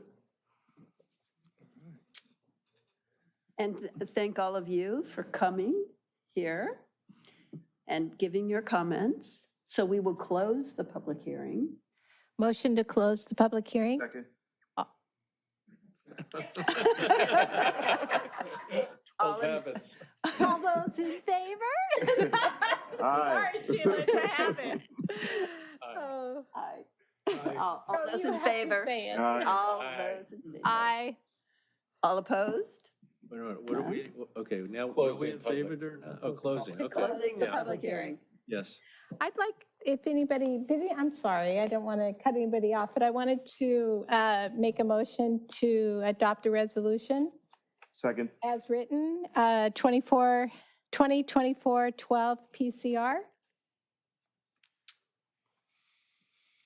Okay. What do I say? I've seconded. If there's an Oh, alternative motion or something else, We had still have discussion, don't we? Are we supposed to discuss it first? you can. We can Okay, still discuss. All Go for right. But we're in a hurry, right? No, Okay. So is there any discussion? Sure. Mhm. Yes? For clarification to Mr. LaFave, we were both a band Twinkies at South High School back in the day. And I did the math, it's 48 years. do That's not scary. date yourself. That's Yeah. scary. So the statute of limitations is up, huh? Yeah, so things that happened back in the days sort of stay back there. But just for, as Diana Matt had mentioned too, I've gone to productions that they've had. I've been really impressed with the group. Little Fish Theater has been really a lot of fun to go down and you can go to a dinner theater, go to the show afterwards. It was great. I'd love to see them be able to do the same thing in Redondo Beach. I think it'd be a great opening of arts to the community. And certainly would love to see them come in. My only concern is I just hope that I didn't mean to, hope that you didn't read into that wrong. My concern about just whether there's authorized or not, I didn't want to have something happen to where you, once again, in the future find you may lose your venue because maybe the state agency might step in and say, hey, you can't do this kind of activity in the facility. That was my concern, because I think it's a great group. Nonprofits have a real hard time running already, and I know you're paying rent. I understand already in the facility, and I'm sure that's killing or hurting your budget. And I certainly hope that you can continue to work there, and I look forward to you operating there. Thank you. Well said. Thank you. Mhm. Mr. Boswell? No, just helping out with the procedure for the newbie. But, I know, speaking for myself, I would have a real hard time saying no to something like this. I mean, this is exactly what communities all over the country would love to have to improve the quality of life of the residents. And that's one of the main things the Planning Commission wants to do, is make sure projects that come before us meet all the criteria necessary for approval, but we also want to see that they contribute to the quality of life of the people who choose to live here. And I can find no reason to say no to this. Who wouldn't want this? So I'm open for closing, and Shall we take a unless there's vote? more discussion. Close public hearing. There's a motion, a second. Right. Ready to vote? Shall we take a vote then? Yes, Roll we call. should. Yes. Okay, roll call vote, please. Commissioner Light, Aye. Commissioner Boswell, Aye. Commissioner Craig, Emphatically, Commissioner Gaddis, No. Aye. Commissioner Conroy, Commissioner Hazeltine, Yes. Chairperson Lamb. Yes. Welcome to Redondo Beach. There we did it again, something positive. Take a bow. Okay, now get out of here. The next time, bring signs that are big enough to read. We got work to do. You can't see that from here, at least not at my age. I couldn't tell either. I just saw a heart. I see the heart there. I knew they loved something, I couldn't tell what. I think they said I love Roger Light. Yeah, that was my think that's what assumption they- as well. I think Lori gave them all And the that makes a signs. lot of sense, so let's bring them back in here, and tell them to explain themselves. Because that's a violation of their conditional use permit right there. Come on, man. So, I didn't want to drag this out, but Good job, Little Selena. Fish sounds to me like children's theater, but it's not. Oh, no, that's just the name. Well, why not Big Fish? They did some pretty good. So it's a, All right. Oh, it got quiet. see, now we're back to our usual group. Now the temperature will drop in the room. Yeah. All right, next agenda item, J3. Public hearing for the consideration of an exemption declaration and conditional use permit to allow the operation of a massage business at 409 Pacific Coast Highway, Suite 100. Tonight, we have a presentation by staff, Senior Planner Jiang. Take it away. Good evening, my name is Steven. I'll be, The public hearing first. yeah. Motion to open the public hearing. Second? All those in favor, say aye. Aye. All right, thank you. Good evening, my name is Steven. I'll be presenting a conditional use permit for massage business at 409 North Pacific Coast Highway, also known as the Redondo Shores Shopping Center. The subject site is located on the west side of North Pacific Coast Highway, just north of Cornelian Street, and is currently developed with a multi-tenant commercial shopping center, also known as Redondo Shores Shopping Center.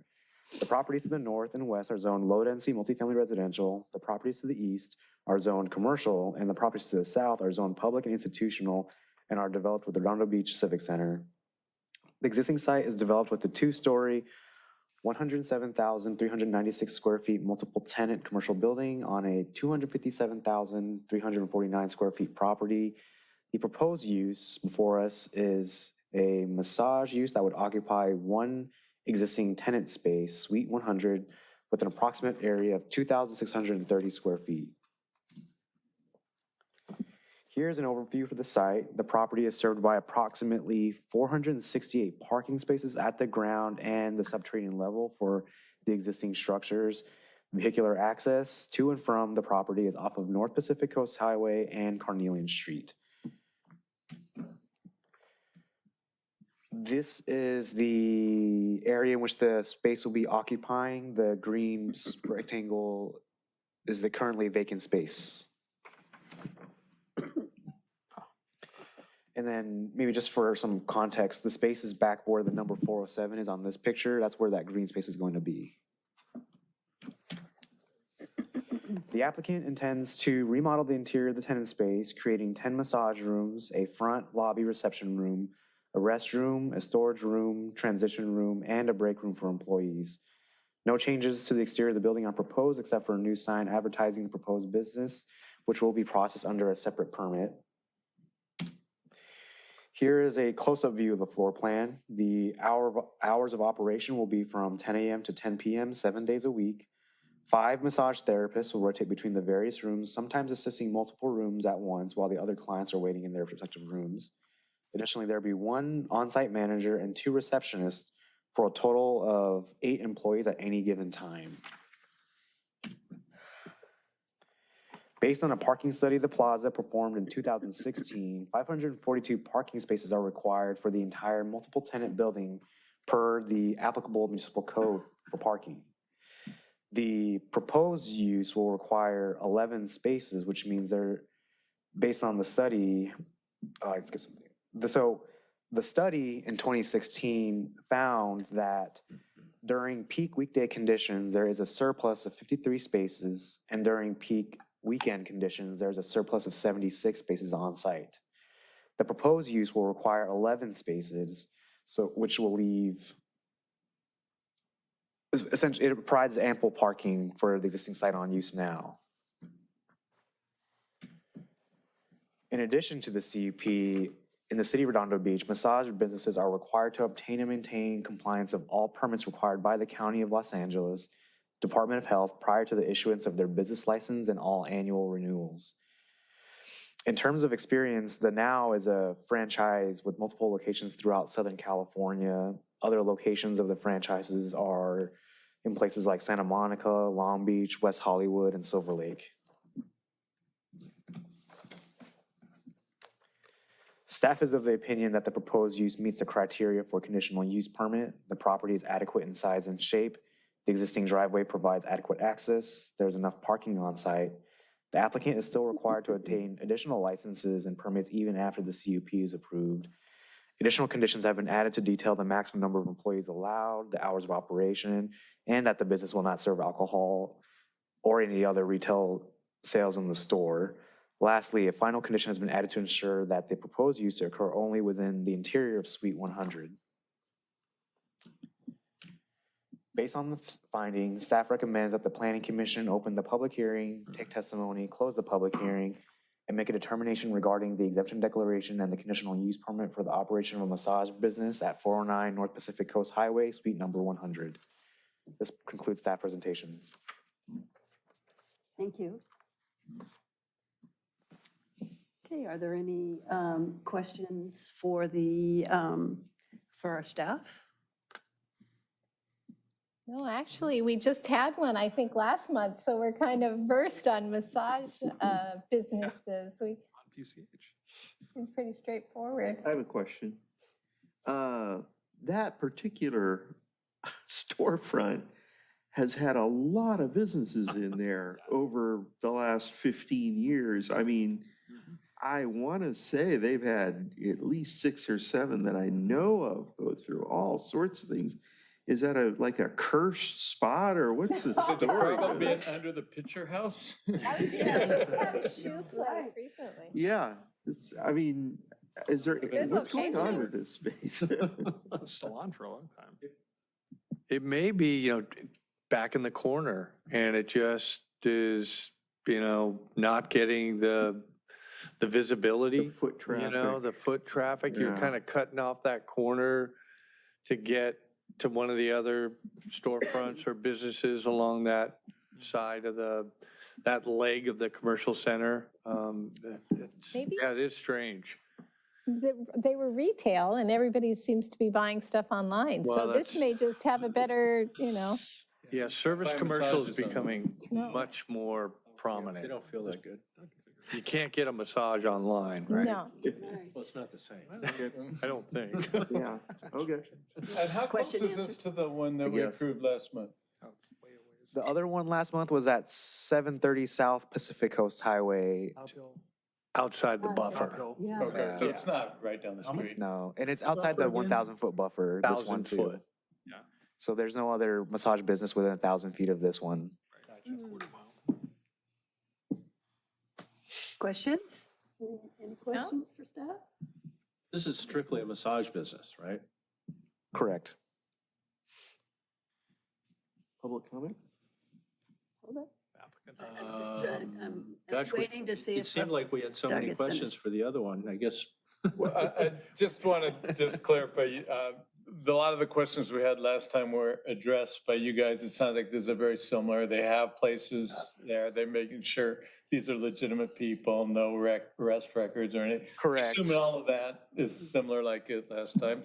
Correct, yeah, It's no a little history similar here. To me. Mhm. Okay. on that. Do we have the applicant here? Yes, the applicant is available if you have questions for her as well. She is the business owner for this location. And there's other locations? Correct, but this will be her first location.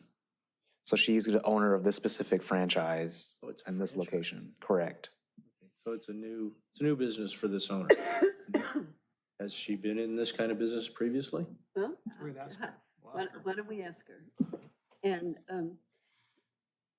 before you start, let's have you take the oath. Do you, where is it? Do you promise to tell the truth, the whole truth, and nothing but the truth? Thank you. Just like they said in Redondo. Just the facts, ma'am. Good evening, and thank you very much. I know it's late, and I appreciate your patience and attention. My name is Marjan Emanavi, and I am a new franchisee by the Now Massage.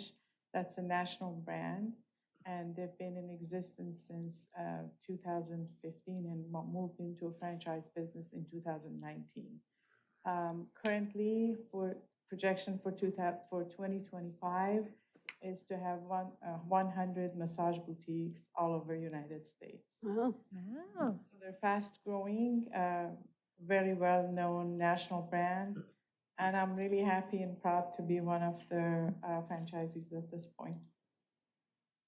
Okay, thank you. Questions? Have you been in this business before?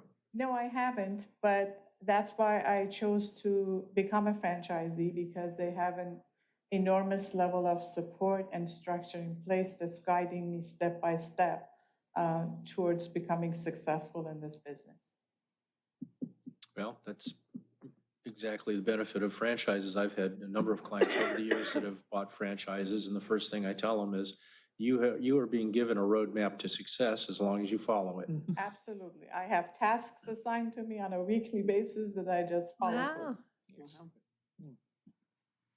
Good. Any? No? No? Okay, thank you very much. Thank you. Thank you for your time. You're You're welcome. welcome. Any members of the public like to make a comment? We have two attendees that would like to speak. Okay.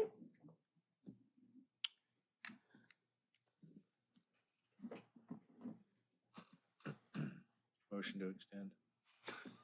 You can't do that. I think, can you guys hear me? Yes. Yeah. Hi, yeah, so I'm Meg. I'm Marjana, super excited to support her. I am the Vice President of Construction and Supply Chain for the Now.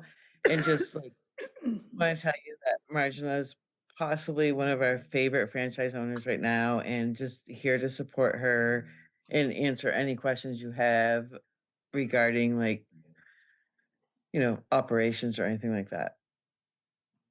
Okay. Thank you.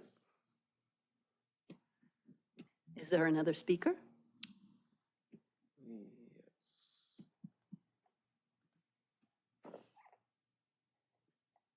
Hello, can you hear me?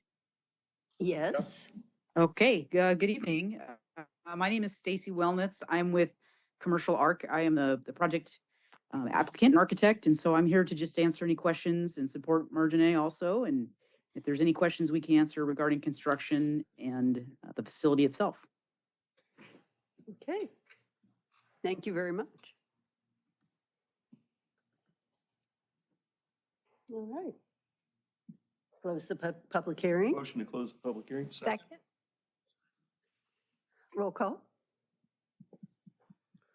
No, that to close the Oh. public hearing. So Just all those in All- favor all say those in- aye. all those in favor. All opposed? None? All right. Okay. Any further discussion? No, I make a motion to accept the J3 PC 24-204. Motion, Second. All in favor? aye. Aye. That should be a roll call. vote. That should Oh, be a right. roll call. Okay. Commissioner Light, Aye. Commissioner Boswell, Aye. Commissioner Craig, Aye. Commissioner Gaddis, Aye. Commissioner Conroy, Commissioner Hazeltine, Aye. Chairperson Lamb. Aye. Welcome to Redondo Beach. Alrighty. Congratulations. Congratulations. This is a crazy night. We just got more health. I'm just wanting to work out. All right. We haven't even stopped yet. No, I know. On a roll. Okay, Thank you. Thanks. Bye-bye. thank you.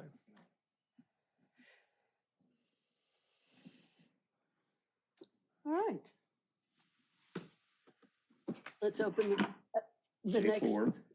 the next public hearing, J4. Public hearing for consideration of an exemption declaration and conditional use permit to allow the operation of a new personal training fitness business within an existing multi-tenant commercial building on property located at 811 North Catalina in a commercial C5A zone. So, Motion motion to, motion to open the public hearing. Second. All those in favor? all those in favor? Aye. Aye. All opposed? None? Okay. We have a presentation this evening. Senior Planner Jiang, Yeah, thank go you. ahead. Thank you. My name is Steven. I'll be presenting conditional use permit for a one-on-one personal fitness studio at 811 North Catalina Avenue.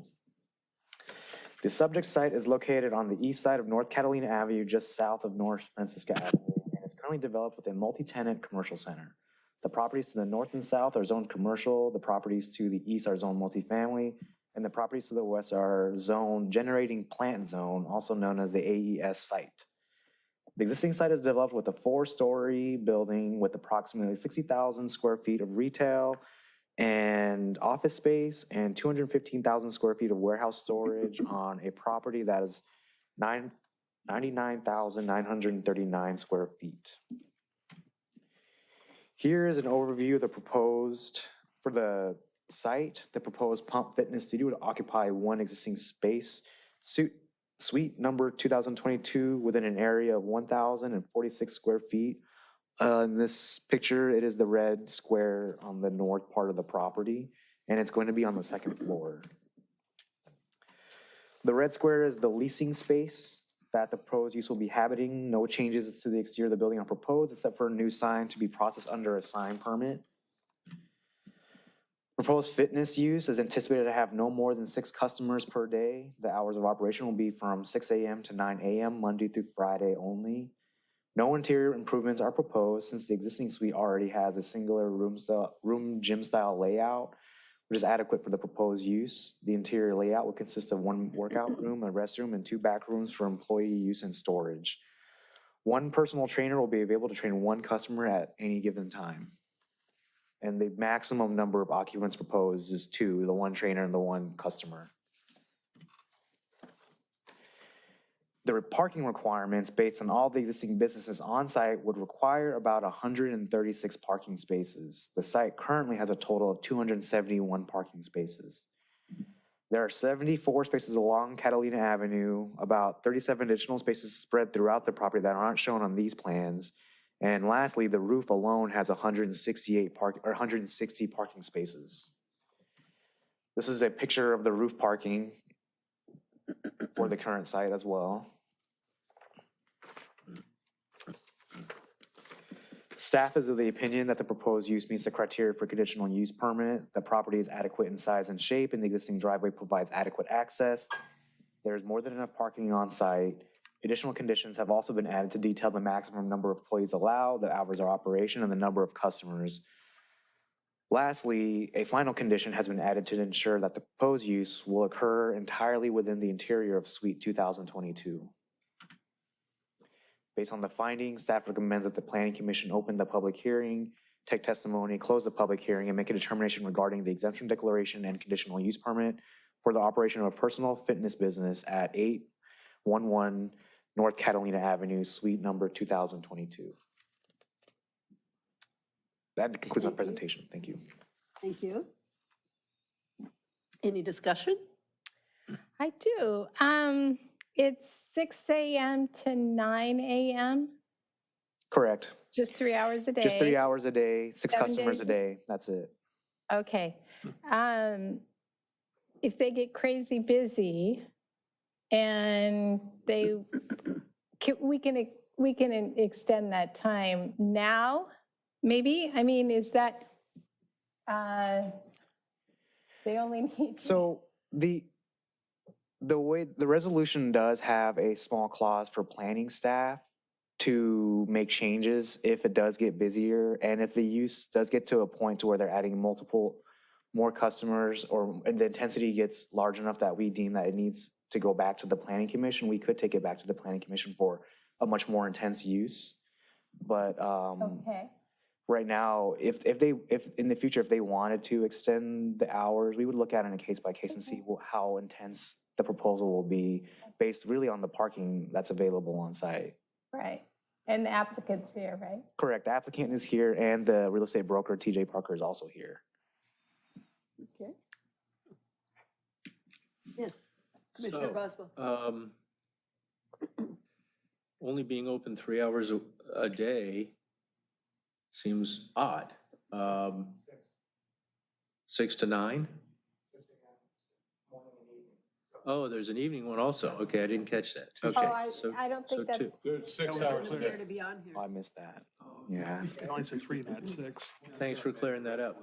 So what kind of fitness, Okay. what kind of okay. personal fitness training are we talking about here? I think these are probably for the applicant to answer. Yeah. Okay.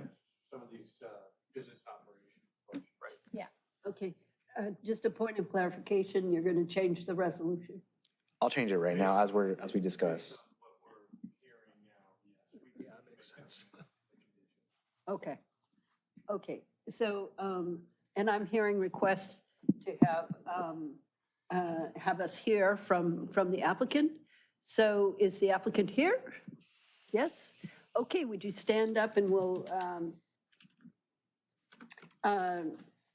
you'll have the oath. Do you promise to tell the truth, all the truth, and nothing but the truth? Okay, thank you very much. And we're going we've opened the public hearing, right? Now, I have a question. Can I? Sheila? please come up. Commissioner Hazeltine, Thank you, Chair Lamb. would you like to speak? Yes, I will. So in the past, we have put a resolution or put a condition that we would extend the hours before you ask for the hours. So rather than coming back to us, you really only see that you're going to be needing it morning and evening? If we can extend it now without a problem, yeah, that would be fine. I do the business side of it, and my wife she's the one-on-one, the fitness side of it. So I'm handling all the business, whatnot. But so she's one-on-one, she's dedicated to her clients to where it's not group and not a bunch of people. So She it wants looks to be- like it's just morning from 3 to 9 and then evening from 6. From 3 Yeah, to. it was like 6 to 9 a.m. and 6 to 9, so before and after work hours essentially. Right, But right. if we can extend that time, now and just so that we're grandfathered in, if you will, sure, that would be great. But like I said, it's one-on-one, it's not classes, it's not a bunch of people, it's not high traffic. She's dedicated to working and focusing on her clients' needs. Gotcha, and gotcha. rehab. Okay, so Sean, we've done that before where we've kind Yeah, of just extended the hours. If the applicant's in agreement and the planning commission agrees, we could run the hours from 6 a.m. to 9 p.m. That Was there a sounds. reason why? Yeah, I think it was, I'm not sure. Stephen got the Parking during that details. time, or? No, it was just based on the proposal that was provided by the applicant. There's so much parking there. Yeah.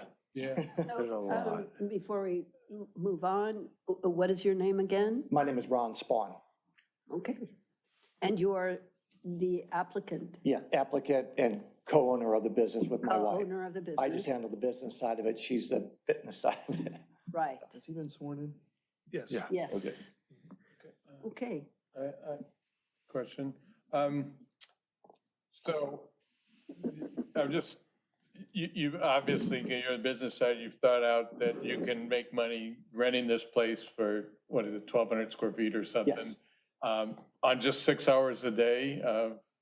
Well, she actually, she's done this for many years and she's been doing it remotely as well. So, remote, so, yeah. Did you have a space or did? Yeah, we did have a space in Redondo, but pandemic put us out. Okay, so you're just reopening that. Exactly, And you yes. know it works when it's not, You there got isn't it. coronavirus everywhere. Yes. Good to hear. What are the hours that, if we were to adjust it, what are the hours that you'd want? If we could do from 6 AM to 8 PM, you know, just to be, or the 9 PM, do 9. 6 to 9. 9, right? Yeah. Yeah, do 6 to 9, that would be makes more wonderful. sense. But again, she's one-on-one, you know, it's not a big It operation. just gives you an option that way, you know, Yes, thank otherwise you have to come I'm back. glad you brought that up, thank you. Commissioner Hazelton, did you, I'm so sorry, I interrupted. would you like to speak? No. Yes. Commissioner Boswell. So back to my question that I directed to the wrong people. What sort of fitness training is this? It's rehab work, personal training, fitness, whether it's weight loss, or if you have an injury, you got over a surgery and you're done with your physical therapy. She does rehabilitation work, but it's fitness, or if you're an athlete, you know, looking to get better. Can attest to that. We both played beach volleyball. I trained with her for a season. I hated it. But if you know anything about volleyball, I got a single, double, and AAA rating all in 1 year because she kicked my butt. So, but it's healthier living, you know, and just as you mentioned earlier, you know, having, you know, people in South Bay and fitness studios that, although they're calling it a fitness studio, it's one-on-one person, but.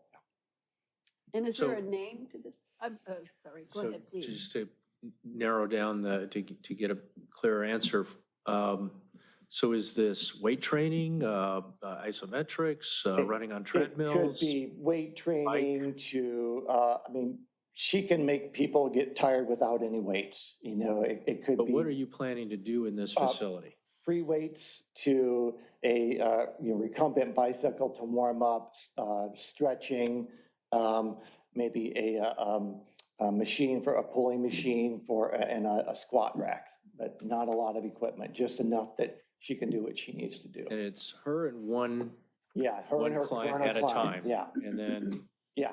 they're It's a there small for a space. period of time and then another person comes in? Exactly, yeah. Okay. It's not, you know, a bunch of people in there one time. It's her and her client. And this is everything from injury rehabilitation to sports Athletic performance? training. Yes. Okay. More questions?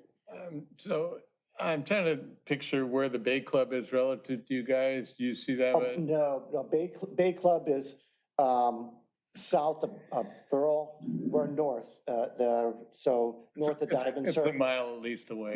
Yeah, and it's not a high visibility, you know, to where we would be, so. I gotcha. All right. Okay.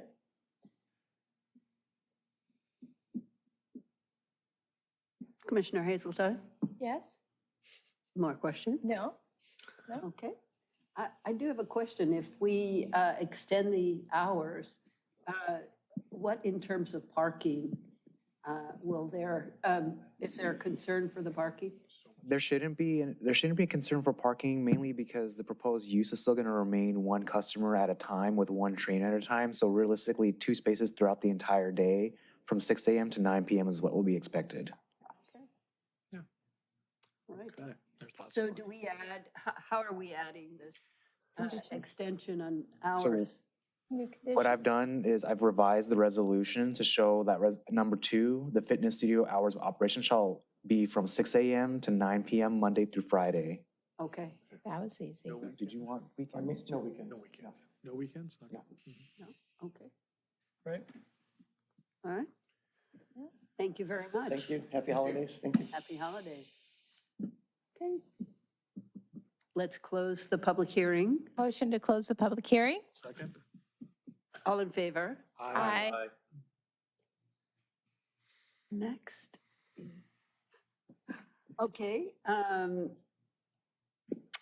Any discussion? Sounds like a good business. Sounds You like know, a good it brings business. people, thirsty people having to shop and get a drink, you know, There we go. whatever.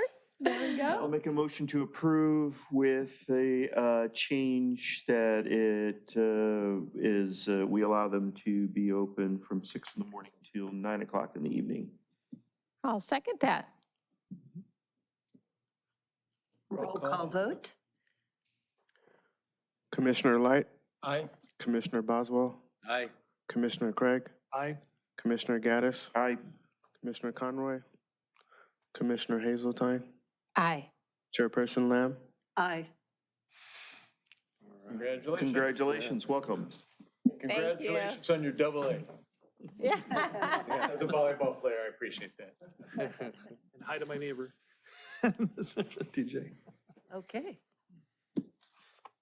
So Hopefully we don't have a J5.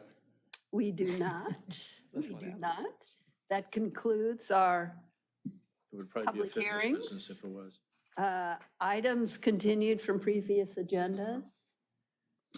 None. No. Items for discussion prior to action. We had L1. Thank you all again. Items from staff.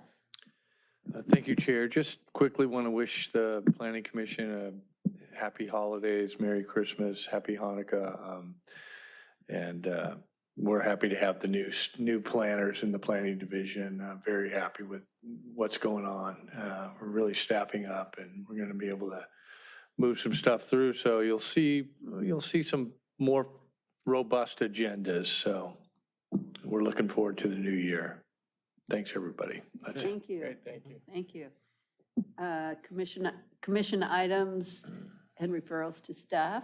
Well, just to tag on to what you've just said, what's coming up in January? Stephen has another item coming up. We can't really get into the details, but it's a residential project, PCH. Have we noticed it yet? We're about to notice it. It will be publicly noticed on January 2nd in the Daily Breeze, or Easy Reader, sorry. Okay. What about South Bay? Yeah, District. we were hoping we'd have that in January. We're still waiting on some particular details from the applicant.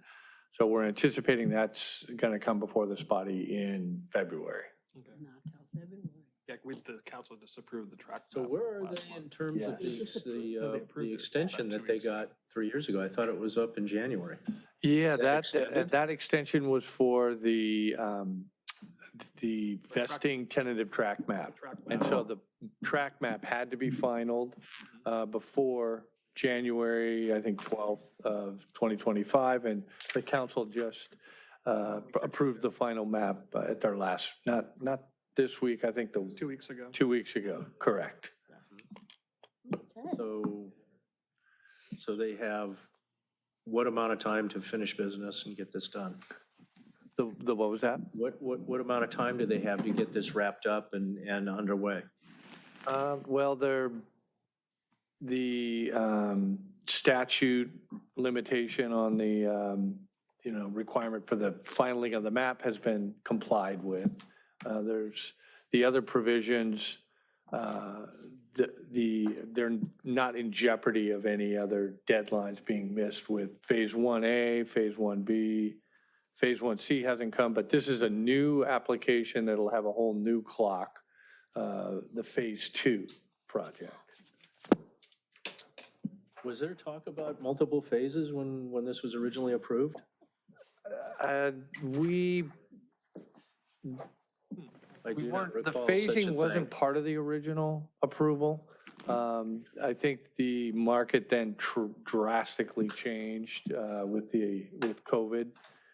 So, the phasing approach became an economic reality for them.